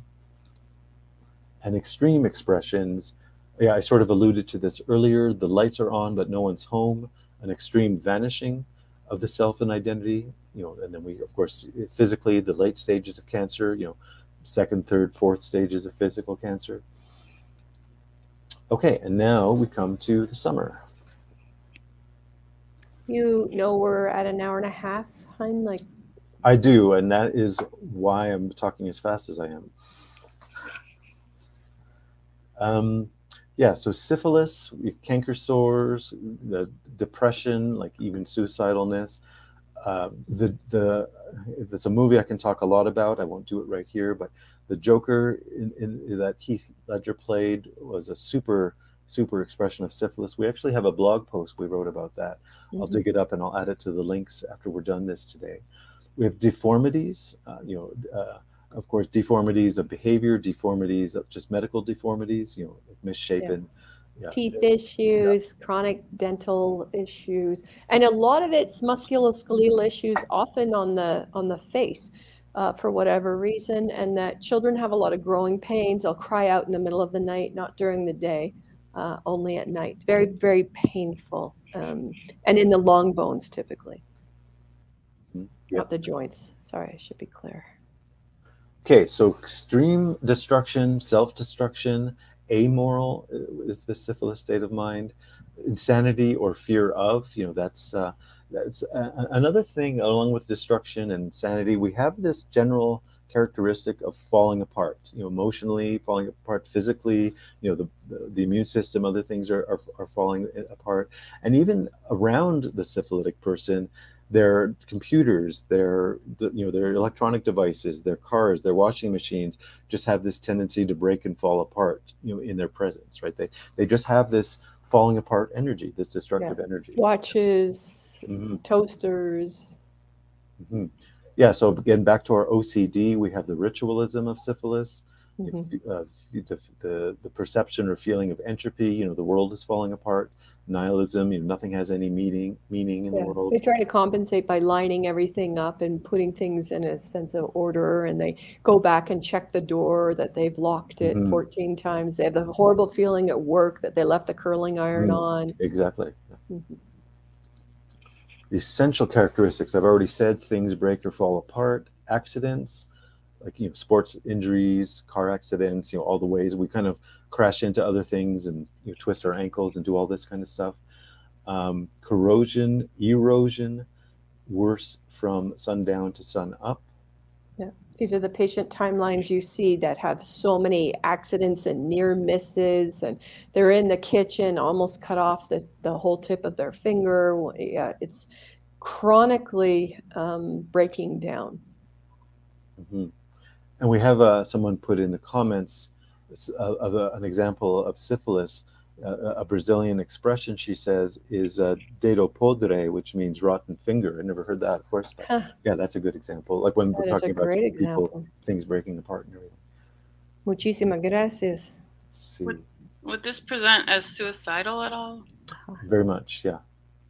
And again, in the extreme overt sense, someone actually thinking about it, planning it out, actually doing it, to the more subtle forms of people just kind of living in a depressive state, and kind of having a feeling or an emotion that life would so much be better if they weren't in it, right? If they can leave, like, again, there's a broad spectrum in there, but it all comes down to that same kind of syphilitic feeling underneath. Yeah, insidious self-destruction. They'll start a university course, they do great, get 90s through, and then they're 3/4 of the way through, and they go, I got to quit this. And they quit, and everybody's like, what the heck? You were doing so well. The feeling is they become very non-deserving. So their value, suicide being the quintessential act of lack of inner value, will show up as SIF for sure. Yeah. Okay. Yeah, I've already mentioned Heath Ledger playing the Joker in The Dark Knight. I will put up. Just write a note to myself. Yeah, cutting will show up here as well, Jill. Like you'll see horrible, sad, and upsetting pathology with kids that are self-harming. That kind of thing is very syphilitic.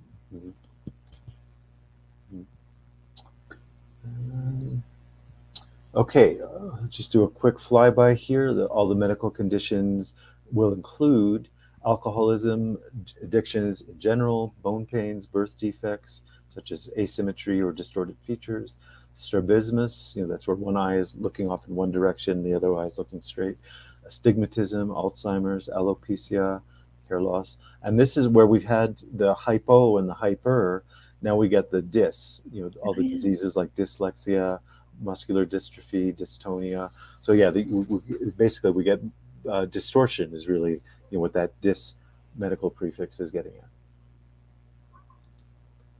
Early warning signs: compulsive hand washing, fear of germs, extreme growing pains in children, ritualistic or compulsive behavior or superstitions, tendency to depression, apathy or indifference. And yeah, that's pretty self-explanatory. Yeah, and now you're seeing it with masks. Like we have a lawyer we go to, she puts the mask on and takes it off 40 times during our, when we go there for a consultation for anything. And that's a very syphilitic gesture. You know, fear of germs, but I'm not fear of germs, but I do have a fear of, like, which is it? It's very like OCD behavior. They'll grab the door with a piece of paper towel after they've washed their hands, for example. That's right. Okay, extreme versions of syphilis, and actually it gets even more extreme than this, but yeah, cold-blooded killer, like a serial killer. You know, that is pretty extreme, but extreme depression, life has no meaning, suicide. So yeah, we get to this some of the darkest zones of the human, you know, the human psyche, the human feeling for life and everything. It's really, really, really dark. Yeah, someone just put a comment about, let's just say it's related to germs and some of our modern medical condition. I'm not going to use any words right here. You know, we're trying to preserve. You've already done enough damage. I've already done enough damage. Yeah, I said some bad words. Yeah. Yes, you did. Okay, and the final of the chronic miasms, we have the Lyme disease, or, you know, the tick bite, and here we have another characteristic rash. It's like a bullseye, which is very, very interesting, and that it actually speaks also to the state of mind, right? Like someone, like if they feel they're being targeted, they're kind of you know, they're going to be you know, taken out or what have you. You know, there's someone out to get them. So yeah, so Lyme, of course, is the ultimate continuation of all the miasms, and where we just came in the syphilis. Very dark thoughts, a very, very heavy energy. They can have fixations, you know, bizarre or violent thoughts. Alienation actually is a good word. Back to my slide where I had one word for each miasm. Alienation could be a good word for Lyme if we wanted to go and edit those and change them up a little bit. Withdrawn, yeah, they're modern like, day hermit. Yep. They're the person that wants to go off into the cabin and escape society and just be left to their own devices. Yeah. Yeah, you just said that with those exact words. We're withdrawn, urban hermit. Some men are islands. Yeah. Yeah, and we happen to be in this place right now. When before this all transpired in the bit years ago, I was like, are we all going to go to cabins and be preppers? Like, is this going to be the latest state of mind? Like, how is this going to get orchestrated before it happened? And then, of course, as soon as the whole big P thing unrolled, I was like, oh, there we go. There's the Lyme gesture right there. So everybody's stuck in their homes, not able to go out, no restaurants for you, no. Yeah. Okay, so yeah, we get medical conditions including autism, literal Lyme disease, chronic fatigue, fibromyalgia, heightened sensitivity of all the senses, inexplicable pains, amorphous conditions affecting skin, joints, mind, nerves, immune system. So yeah, it's kind of it's the modern mystery disease as far as Western medicine is concerned. It's like they are kind of going crazy trying to find how to diagnose this, and well, the symptom is here, oh, now it's over here, and now, you know, this week it's like this, and now the patient is having this problem, and it's just it's and this is the nature of the disease, is it's almost ungraspable. Now we've grasped it as far as once we see it as a miasm now, but until you have that, it's a big mystery, and it's frustrating, and you know, the insurance companies don't know. It's like, oh, well, how do we code this on the insurance forms, and like, you know, how do we give a definition for if we give insurance coverage or not? So anyways, this is kind of the bad disease that's really messing up the whole medical system. Yes, right now, and what do they give in the allopathic realm? Antibiotics, meaning against life. And then what do you have? Well, now you destroy the person's immune function. And then what do you have? Well, worsening of the paralytic and chronic fatigue and fibromyalgia, and all these symptoms just become ratcheted up because now you're not operating based on principle. And I'll just put this question right up. We'll just address this straight away. It's the question on, do we use Lyme as a miasmatic remedy? And this is a new one for me. And yes, and we didn't really talk about this going through all these miasms today, but yeah, medically, like from our medical point of view, the treatments, and this will be a technical word, actually, here we go Greek again, but we use the nosodes as the primary treatment for each of the miasms. So yes, the Lyme nosode for the Lyme the Lyme miasm, and I'm not going to go through all 8 of them right here now. But yeah, that basic principle of the nosode is where Hahnemann came to into treating the chronic or the constant chronic diseases again. Where he went from the acute miasms now to the chronic miasms. Remember that slide at the beginning? This was, this is the basic principle there. Now, at the same time, whatever the symptom expression is for a patient, we'll treat at the same time with whatever the individual symptom remedy is for them. So it's kind of a multi-layered approach as far as the medicine goes for us. But yes, just to straightforwardly answer this question, yes, we do use the nosodes at the deeper level of the constant nature of the disease. Okay, so I've done this slide, and now we have the early warning signs for Lyme: a strong aversion to social activity, slow to recover from illness, don't know how to connect emotionally, early autistic spectrum. So so that's pretty straightforward. The extreme expressions: agoraphobia, we've talked about that already, complete shutdown of the immune system, mysterious conditions which can't be diagnosed, I already mentioned that. Okay, so now we have officially made it to the end of the formal presentation, and we'll come into the question period. As we mentioned, we do have some already pre-submitted questions, so I will start to go through those. We will continue to watch your comments. We'll bring those in as live questions as well, but let me get straight to that. So, and by the way, I have people who submitted by email. I don't want to make any assumptions or presumptions. If somebody wants to be anonymous or wants their name to be known or whatever, I'm just going on the conservative route. I'm just going to call everyone's questions according to the first letter of that person's name. You as that person, you'll recognize your own first letter and you'll recognize your question, but I'll keep people's anonymity as an assumption here. So I have 2 questions from letter G.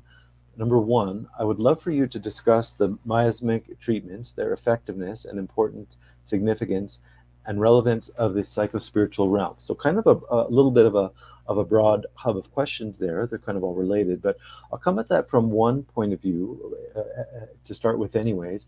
And this kind of brings us to, like, I'm looking at particularly on this question of the effectiveness, or when do we, like, this question kind of came up in a few different ways in our questionnaire. So we're going to come to different aspects of this question as we go through here. But this question of effectiveness, or when do we come to the end of the miasms, when do you completely cure them? And that, we kind of touched on that at the beginning intro section. When we have the law of similars, like cures like, it is a law of nature. It is eternal. It is always true. It is always functioning. Just like the law of gravity, you don't wake up one morning, floating off of your bed, going up near the ceiling because the law of gravity forgot to work that day. Well, no, laws of nature are constant. They're eternal. They're always there. So same with the law of similars, like cures like. We have this law of cure. So when we cure a disease, guess what? We've cured the disease. It's gone. Now that's true. That's conceptually true. In principle, that's true. But what this question is getting at is also something that needs to be addressed. Is what about at the practical level? Well, how long does it take? How can you be sure you've gotten all the way to the end? What if you're kind of still having residual symptoms related to the miasm? So that's where, as I said at the beginning, I showed the 3 jurisdictions: the regimen, the medicine, and the education. That's where the full treatment plan, going through all 3 of the jurisdictions, brings someone to a complete cure. Now, that can take longer, it can take shorter. There's different life histories, different medical histories. But yeah, we have this core like cures like, law of cure. But that in marriage with the other 2 jurisdictions is how we kind of get to the bottom of these kinds of questions. You need to solve all of the regimen issues. You need to rebalance everything. You need to cure all the diseases. You need to deal with all of the 3rd jurisdiction. So yeah, so that can be a process of time, but there is an end. The miasm, we can get to the end of treating the miasms and curing them, but this is I mean, all patients get to these kinds of questions sooner or later in their treatment. It's like, yeah, it can our human subjective experience, we can get impatient, but just so we know, we do have solid principles, laws of nature here. which do get us to the bottom of it. As I say, it's just a question of individually doing that for every person. So, and Jill brought this up at the break for a moment. Really, what's the relevance, of the genetic miasms from the soul spiritual or psychospiritual realm? And that really, just to reiterate, is that before we arrive here on this earth plane, we sign a contract, with our higher self. He's like, yeah, I'll have a bit of cancer, give me a bit of Sora, a little bit of Syph, and then when I'm born, block that memory that I've signed that, and now I go on the hero's journey during the course of my lifetime to really try and figure out why I keep revisiting these patterns in my life over and over and over again. The evolution of consciousness evolves based on our capacity to figure this out. Yeah. Right. And that's why, Rudy Versfor, our mentor, will say that Heilkunst really is the soul spiritual system of medicine that helps people resolve their karmic and miasmic and psychospiritual schisms. That's really our job, is to remove those blocks and shocks to cure, so that a person can have the full reins of their health in a spiritual state of increased grace. Mm-hmm. And one other aspect, to bring this back around in another place here,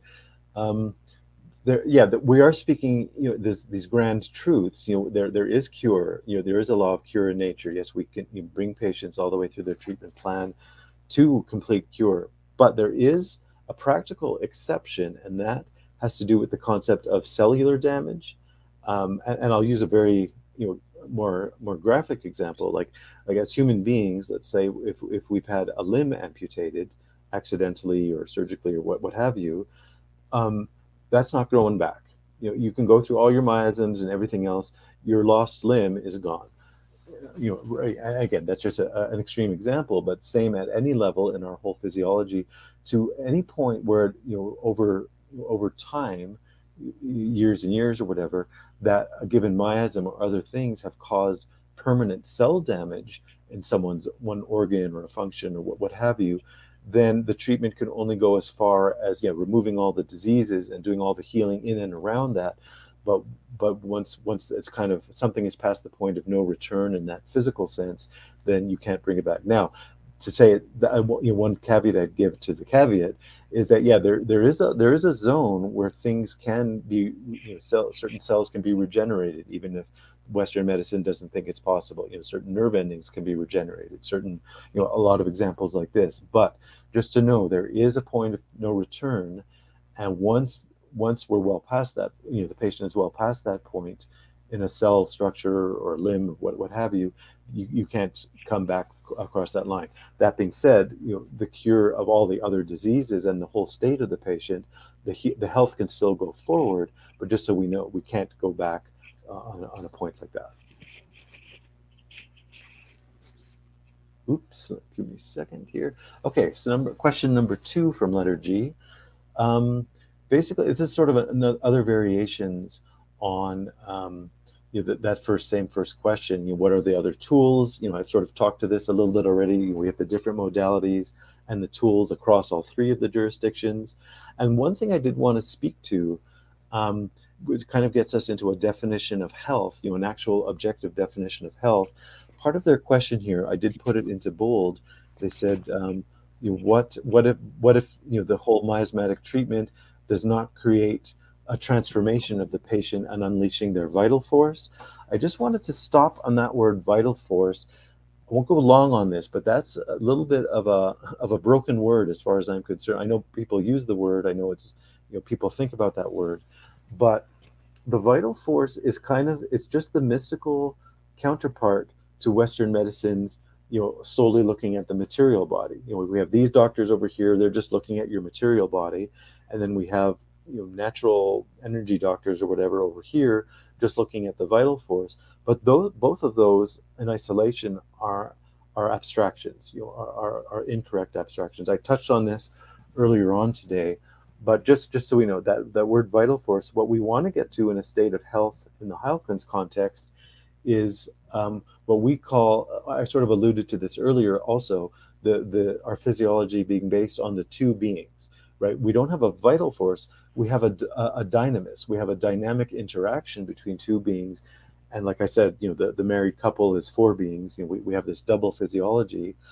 And that's where we start to get into our definition of health, not out of the word vital force, but out of this dynamis, which is kind of in a very real life, real time way, creating our life, creating our consciousness, creating all of the activities going on in all of our bodies. We have this more dynamic approach. So anyways, very another quick little footnote on a bigger topic, but I did want to, I think that's a very important, the word vital force is a bit of a red herring as far as health goes, and as far as how our whole concept of healing progresses through all of this. To this question, adroitly, what I want to say is I had done the same thing, gone through miasmic prescriptions, finished the Fibonacci series, which I won't get into, but what happened for me is that this chart, based on the physical, etheric, and then more the astral ontic aspect of my own treatment, is that this bent backwards. So I peeled enough layers in my miasmic journey, but I was still carrying significant weight on my frame, which means that there was still inflammation I had not been ready to deal with prior. Then I was ready to take the 25 pounds off, and that produced another exposure of my regimen that needed to be addressed based on huge trauma in my own history I was not ready to expose. So issues that I had been loved, for example, through sweets and sugars and foods, I was not ready personally to give that up over the first few rounds of miasms. It did come up eventually. And then I turned on aspects of my my therapeutic of the anthroposophical and character analysis and the structure of my character that had been deeply affected by that treatment as a child when my mother had committed suicide and my father had died of a heart attack. So I was finally ready, after several rounds of miasms, to actually let go of that armoring. Mm-hmm. Now I don't have the symptoms anymore for the genetic miasms, except in a very superficial way where I go, I know what you are. I don't even have to throw a remedy at it anymore. I recognize what it is, and I can use my sustainable living power to be able to resolve that without it having engendered anymore in my tonic or generative aspect of my living being. And on a similar note, thank you, Alison. That's a really good illustration. We have also a commenter here who's giving us another little slice of this. I'm not going to comment on this so much, but here's just another example of where we kind of need to bring the fullness of the three jurisdictions, especially the third jurisdiction, as this comment is going into, that higher spiritual healing, which you really gets us right to the base of where the miasms even would have come from in the first place in human history. So this is just another way of kind of talking about this idea we've been hashing out here. So I'm just going to leave this here for a second, but it's essentially talking about our ancestry and getting into the genetics of our family tree and what are all the spiritual diseases that came behind that. The other thing I find super interesting about this is we've done this talk, over 20 years. Mm-hmm. The questions are phenomenal. They're blowing my mind when they came in, and I got to see them about 10 minutes before this presentation. I'm just like, oh my gosh, like the evolution of consciousness, even in 2 decades, blows my mind, because you would never see these types of questions 20 years ago. In fact, people didn't even know what a miasm was, or, Fibonacci series, vital force, life force. Like, this indicates to me that somehow this has penetrated into the global larger consciousness. Mm-hmm. Mm-hmm. Well, humanity is 20 years older than when we started this. So. Yeah. Okay, so we have some questions from letter C. Yeah, so this is number one, is so kind of similar to what we've been talking about. Why do the miasms continue to show up? Um, and yeah, let's say we've talked about this in various ways through these questions, but yeah, Allison just said it a minute ago, and we've said some variations on this. Yeah, it's just a matter of there is cure of the miasms, but cure necessitates that we remove all the associated blockages, all three jurisdictions, and on and on. I know I'm kind of repeating the same point, but it's so fundamental to what does cure have to mean when you get to the bottom of it. And some kids, for example, will go through the first round and not have any physical symptoms, and the parent will say, "I'm going to take a break for a bit," and that's fine. Sometimes they come back a couple of years later, sometimes not. There will always be Heil counselors graduating if Jeff and I eventually retire one day, which doesn't look like anytime soon, eh, hon? No, there's still a whole lot of disease out there that I can tell. Yeah. So, and why really the chthonic realm and idiogenic diseases come up after the miasms? If you think about it, and I'll just say it quickly because of the fact that we don't have any time left, let alone a lot, is that when we come into this lifetime, we start out with beliefs. I'm unlovable, I'm forsaken, I'm not enough. And then that produces the fears in the chthonic realm. And these chthonic realm remedies are fears and terrors and ignorance about my true potentiality. That then will create the flavor of which genetic miasms I have signed a contract for before I got here, which then all three of these jurisdictions actually contribute to what it is I will incur with regards to trauma, emotionally and physically, during the course of my lifetime. Right. So it's a combination of these three jurisdictions that actually create what types of traumas I will incur during the course of my lifetime. So people with a lot of terror, fear, feelings of dystopia, nihilism will produce a lot of injuries and syphilitic genetic flavorings on their timeline. Self-harm, lack of potentiality with regards to completing and fully embracing their value. A question just came in, I see on the side here. There's a basic logistical question. Will you make the charts and graphs available? Like you're holding up your charts there. I know I'll put these up in the notes after we're done. The caduceus chart that you've been holding up, we do have in one of our blogs. I have to find which one it is. But your chart, the one you created in your left hand, Ali, do you have that up on any blog? I forget if you've ever published it. I looked for it the other day because a patient asked me for the same thing because I use them all the time. I couldn't find it because we've written thousands blogs. And so, yeah, I copied and pasted it and send it out individually. But I will copy and paste that and send it to you, love, just to get at the bottom of this presentation. Okay, thank you. Where did that thing? Okay. So, so we got into question one, which is we've kind of summarized in various ways, but question number two kind of starts to touch on something we've touched a little bit on today, but that is, well, I'll read it out. Is it common to have deep fears from the chthonic realm show up after you go deep into treating the miasms, and why? So yes, so we've touched on in various ways. And one way, I'll add a new idea here for us, which is, as we have these chronic miasms in the pathogenic realm, right? They're infectious, originally infectious, now they're genetic. So think of it this way: when you have any infectious disease, from the common cold to whatever you catch going around the office or anything else, there's no such thing as pure infection, just in the sense of germ plus human being equals catching a disease, right?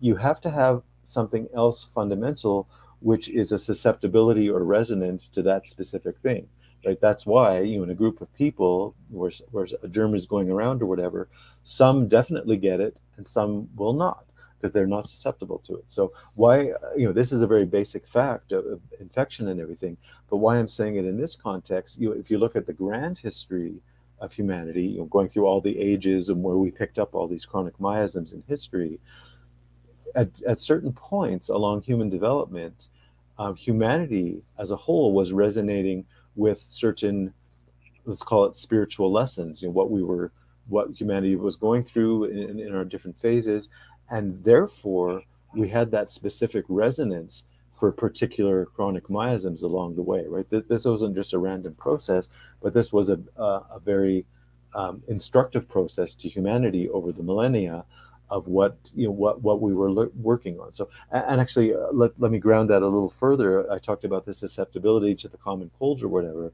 When you look at children, as they're growing up and they're going through their developmental phases, they will go through all those classic, or in nature, I should say, not so much anymore, they will go through those classic childhood illnesses of chickenpox, measles, and so on. I'll kind of be careful with my language around here, but those are very meaningful childhood diseases. Like each one of them is meaningful to a very specific stage of growth. So anyway, that's just my smaller scale illustration there, but at a larger level, this is exactly what happened with humanity picking up these chronic miasms over the ages. Is we grew into and then out of specific resonances and susceptibility as we went through each of these ages. So back to the core question here: the chthonic realm, the deep fears and anxieties; the ideogenic realm, which is not written in the question but is implied, in this whole context. Yes, this is exactly what happened in treatment-wise. As we clear down through those miasms, we more and more come back to that original base of susceptibility of how they even came into humanity in the first place. So yes, we have to get through, the chthonic realm, the ideogenic, as part of this clearing out the susceptibility itself. So that's a little bit of a longer explanation there, but that's really what we're getting at with going through all these phases of the treatment.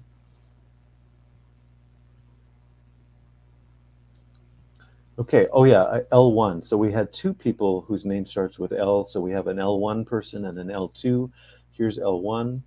They are asking, do we do it, i.e. miasmatic treatment, for life? Do they become subtler but still there? So again, we've kind of gone in and around the nuances of this question. But what did I put? Oh yes, that's right. In my own, I left some notes for myself to remind me.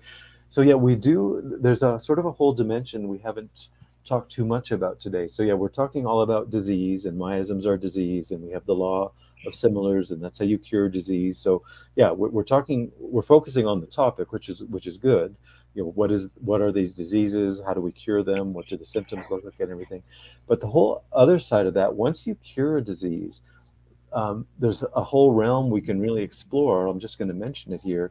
Is when you are now free of your disease, you have a state of health. Imagine that, right? So again, that could be a whole topic unto itself. Well, what is health, and how do you measure it? How do you observe it and notice it? And how does it manifest itself? So yeah, the more and more those miasms get cured and kind of just bumped right out of your system permanently, now we get into, rather than you having symptoms, now we get into this whole zone of really unfolding ourselves in this healthy state. Health isn't just a pure simple state. It's a state that we unfold stage by stage by stage. We keep adding more parts of our healthy self, like a Lego kit or something. We just keep, let's add in this Lego kit and this Lego kit. Like we just keep adding more and more to that whole state of health. So we're in my own example to myself here, if we've cured the state of mind of Sora, which is about poverty and lack, and there's not enough and everything, when we start unfolding our healthy self without the miasm, without the disease anymore, what are all the different zones and stages of unfolding of, well, how much abundance can you bring into your consciousness and into your state of mind and into your emotions and your relationship with people. It's like this is a process of health unfolding rather than disease. So at one level we could say, oh yeah, we're back in the fall season again, and like there's Sora coming back around again. But in a very true sense, Sora may be 100% cured as far as the disease goes, but that doesn't mean the journey of healing stops, right? Like healing is with us our whole life. Like that's why we're here, right? To keep expanding ourselves. And it's just giving that example of the Sora is, yeah, we're expanding on that positive state of mind rather than the disease that became the blockage, of that given miasm. Hahnemann did a great job in Aphorism 9 in the Organon der Heilkunst, which is the German title of his, the most incredible piece of maybe literature in our time. We liken it to the Bible or to Shakespeare's works, but he wrote in Aphorism 9 the definition of health: in the healthy human state, the spirit-like living power, also known as autocracy, enlivening the material body, the organism as dynamis, holds sway unrestrictedly and keeps all of its parts in admirable, harmonious, and vital operation in both feelings and functions, so that our indwelling rational spirit can freely avail itself of this living, healthy instrument for the higher purposes of our existence. Yeah. I've heard that many times, but it's beautiful to hear every time. Yeah, and how many systems of medicine actually define health and what you're shooting for, Tex? I mean, what a concept. And it's not an absence of symptoms. Yeah, it's a positive state unto itself. You're right. Yeah. Right. Okay, so here we have now a question from L2. And this is getting specific to the conditions around the thyroid, Hashimoto's, and her question essentially is, is it for herself or in general, is this more environmental issue, causes from diet and other environmental issues? Is it an inherited genetic thing? And ultimately both, right? Again, back to our three jurisdictions. It's not only both, it's all three. We can talk about our three jurisdictions. But yeah, depending on the patient and their individual history, their medical history, their family tree, what's in that history, you're going to get more. I think the answer is going to swing more into environment and lifestyle, or more into the miasms and the genetics, depending on that individual history. So that's about the most generic answer we can give, is to say, we have to individually assess what's going on there. On our website, though, there is a testimonial by a patient who had Hashimoto's and major thyroid issues. Just look those up, because you'll see there that we have been curing individuals of those particular labels. Okay. Yeah, thanks for reminding me. Yeah, I'll attach that into our notes once we wrap everything up into a blog post. Okay, I will provide that link for you. Okay.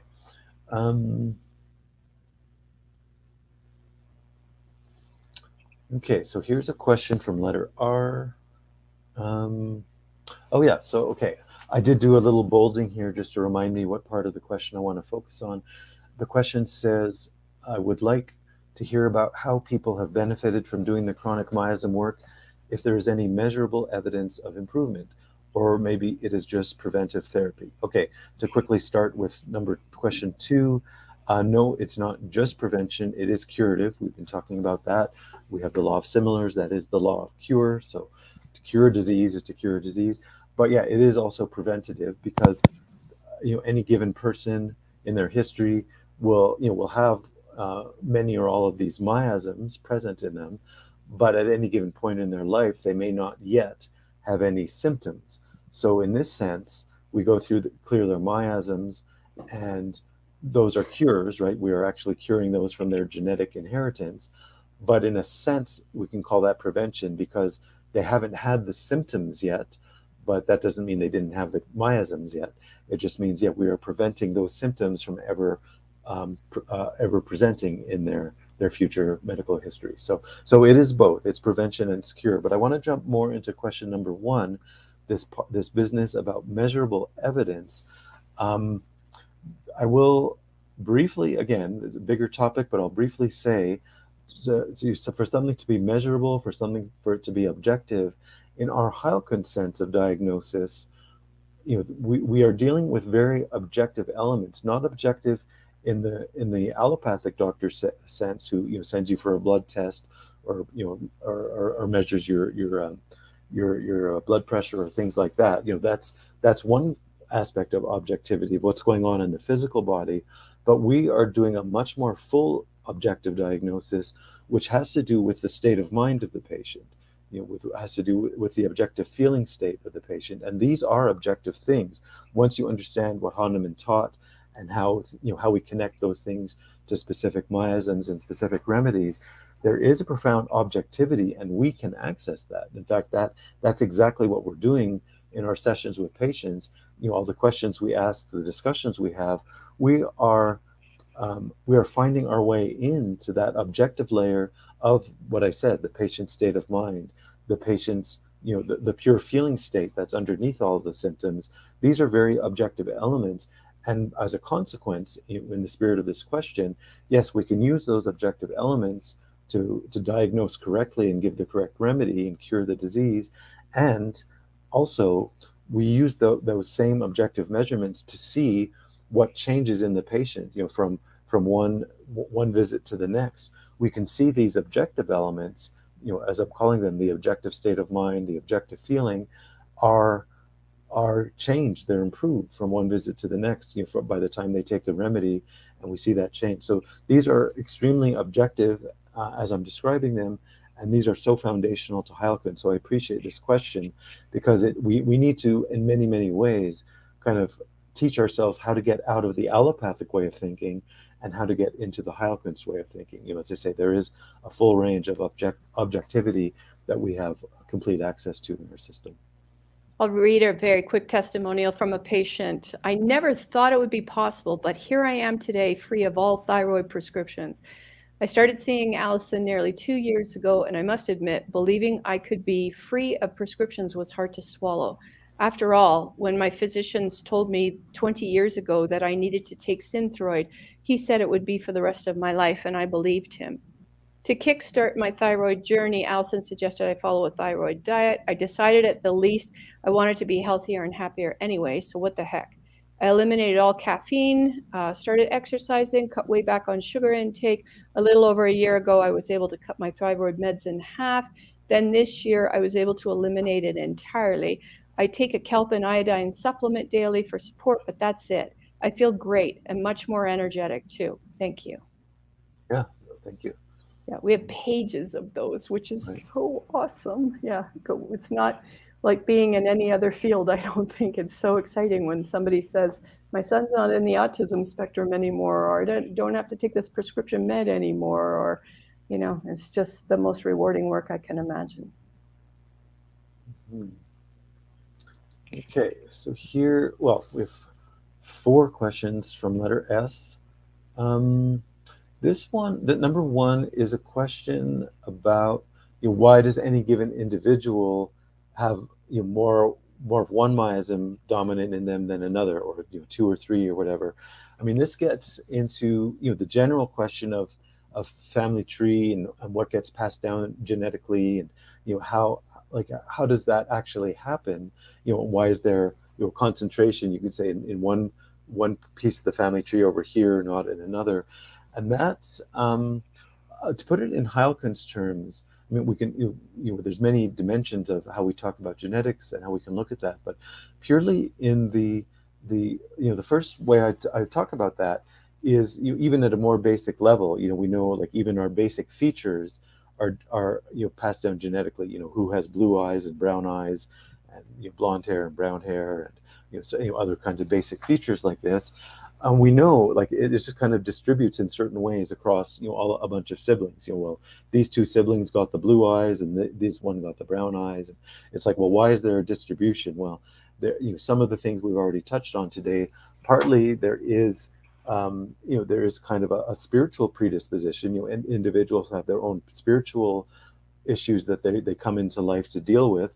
So they are going, that's going to form things in a certain way. They're going to draw on this genetic factor or that one to make up their curriculum, to go through life as they need to go through it, right?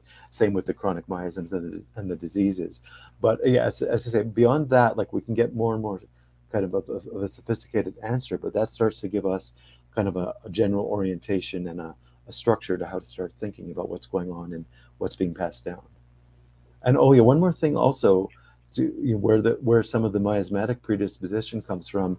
There's a whole topic in Heilkunst around the basic, the genotypes, right? The basic personality types, we haven't mentioned that here today. That's its own presentation. But yeah, based on somebody's natural personality type, they are going to have an innate predisposition for certain miasms over the others. So for example, a sulfur constitutional type, they're going to have a stronger natural predisposition to the psora miasm. I'm not going to go into great detail, but just when you know the structure of the sulfur personality and their physical characteristics, you can see why there's a connection to that particular miasm. So we can go through all of the personality types and draw these lines to particular miasms, and you get a little bit more of a resonance factor that's going on there. Okay, question number 2. In my case, it seems I have 2 to 3 miasms that are most prominent out of the 8. Are there people who have no prominent miasms? If so, how did they manage to be this way? And are they typically considered to be the healthiest people in society? And on the flip side, are there people who have 6 to 7 prominent miasms, for instance, and are they most sickly people in society? It's amazing because the intellect thinks of things very much in black and white. And so sickly versus healthy. Well, yeah, we just read Hahnemann's definition for health. And for why spiritually people ask for different loads is a question that cosmically, if anybody has access to that realm in a pure and clean, healthy way, then I would love to hear the take on that. But yes, we all have them to varying degrees. We have met only one individual, I think, and Jeff and I know who that is, was a colleague studying with us and had one timeline event. It was his father's passing, and that was it. Did he have genetic miasms? We asked, and he said yes to varying degrees, but typically not as strong as some of the others. I think those people have a very refined spiritual function as maybe guides during the course of this lifetime. For other individuals, I know myself, I came in with a wickedly heavy load, along with major childhood trauma that took me quite some time to wade through. But all of our patients are very different and very unique on that so-called scale. And so, yeah, just very variations in colors. Yeah. And here's, we give the little mini history of Hahnemann and how he even came to discover the chronic miasms. You'll find in his writing an amazing note that he made. The first one he discovered was psora, and that led him to the other ones. And psora was huge in his time. And he made this amazing note.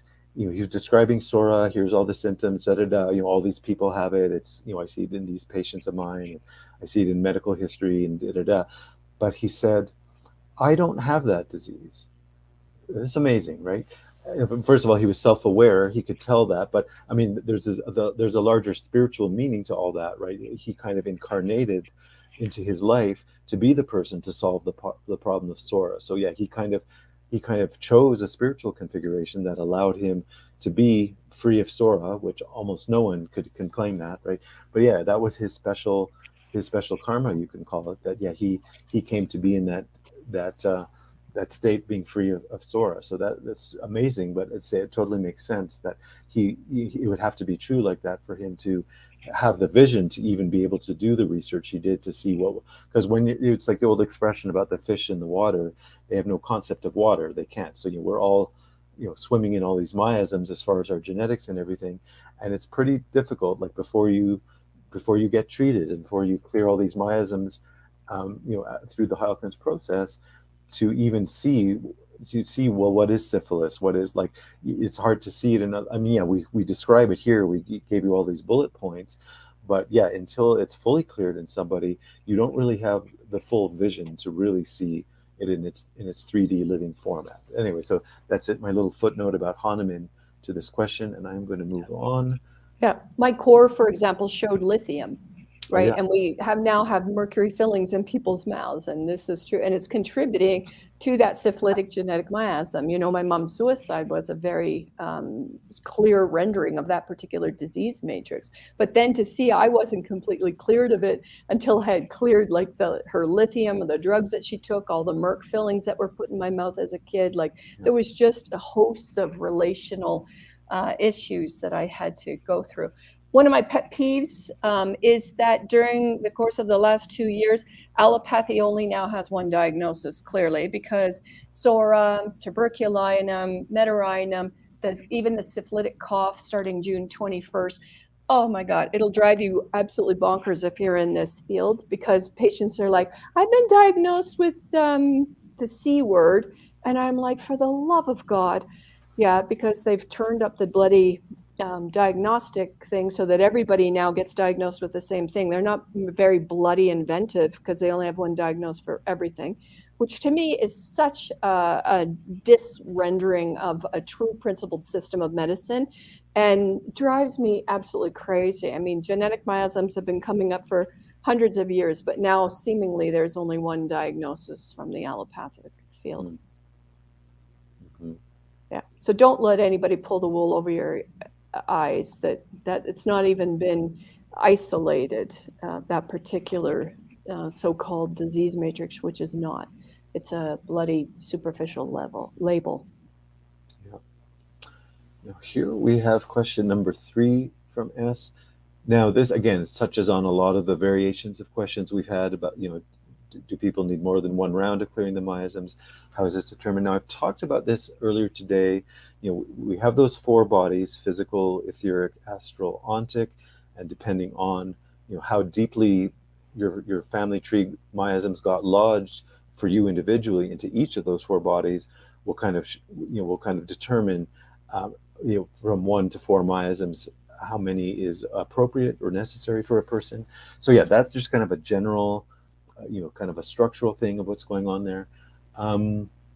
The other thing too, and Alison, you alluded to this in another example you gave a few minutes ago, but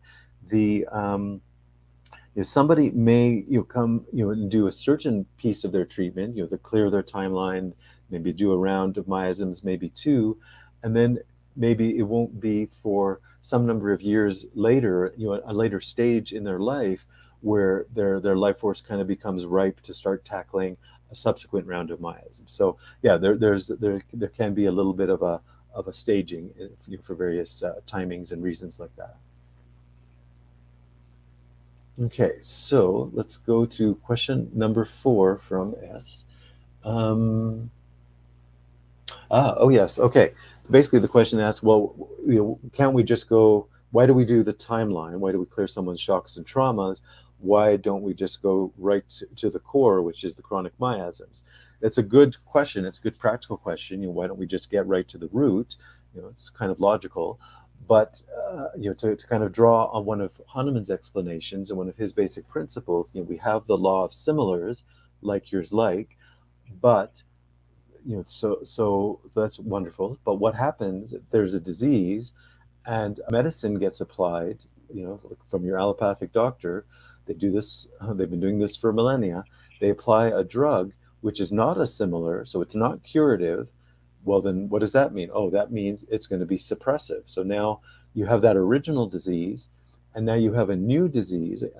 This is actually, we gave you the category earlier, the iatrogenic disease. So now let's say they gave antibiotics for something. Now there's that antibiotic disease, which has now created a layer on top of the original disease that they thought they were treating, and then on and on and on. The layers just keep adding up. So we have these at our core, we have these inherited chronic miasms, but over the generations, over the millennia, those miasms, as they express themselves in different symptoms have been suppressed by one drug or one treatment after another. So now by the time we get to our life here today, we not only inherit the miasms, but what we've inherited, like how deeply suppressed they are in the genetics. And then on top of all of that, now individually, we kind of go through our life and we get our own traumas, our own broken arm and this and this and that, and those become further layers on top. So So yeah, as much as we'd like to get straight to the root, there's a lot of debris kind of piled up on top of it. So it's just kind of a big spring cleaning essentially we have to do and clear layer by layer by layer till we can reveal the miasms in their full natural form once again. It's called the law of succession of forces. And what Jeff is describing is that even if you try to give a miasmic remedy here in certain potencies, you will not cure the underlying cause outright, because it is this law of the order in which it happens. Science has proven that through Halkin's medicine that's exactly the case. So what we do is in dropper bottles, drainage and organ support, for example, we give a low dose of metarhinum or syphilis and hold that thing at bay, but we're not able to cure it outright until we've completed the timeline. And so then we do them in the proper order, and that's how we get the 98% cure rate that shows all in our testimonials on our website.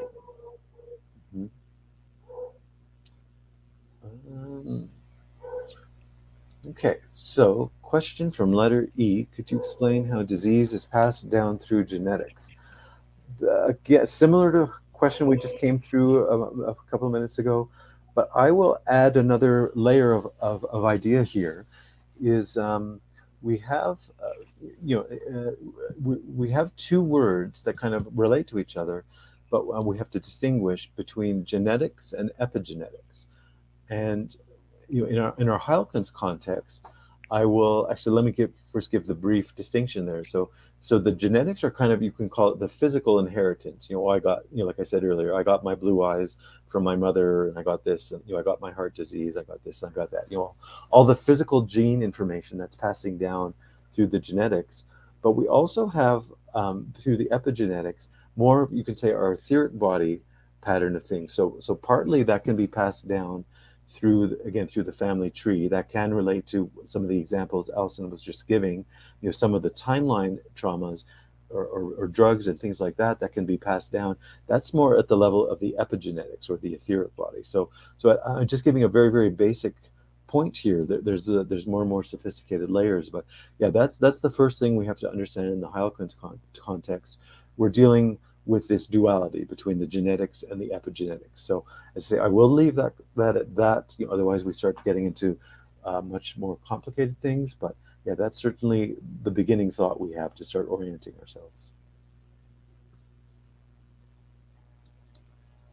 Okay.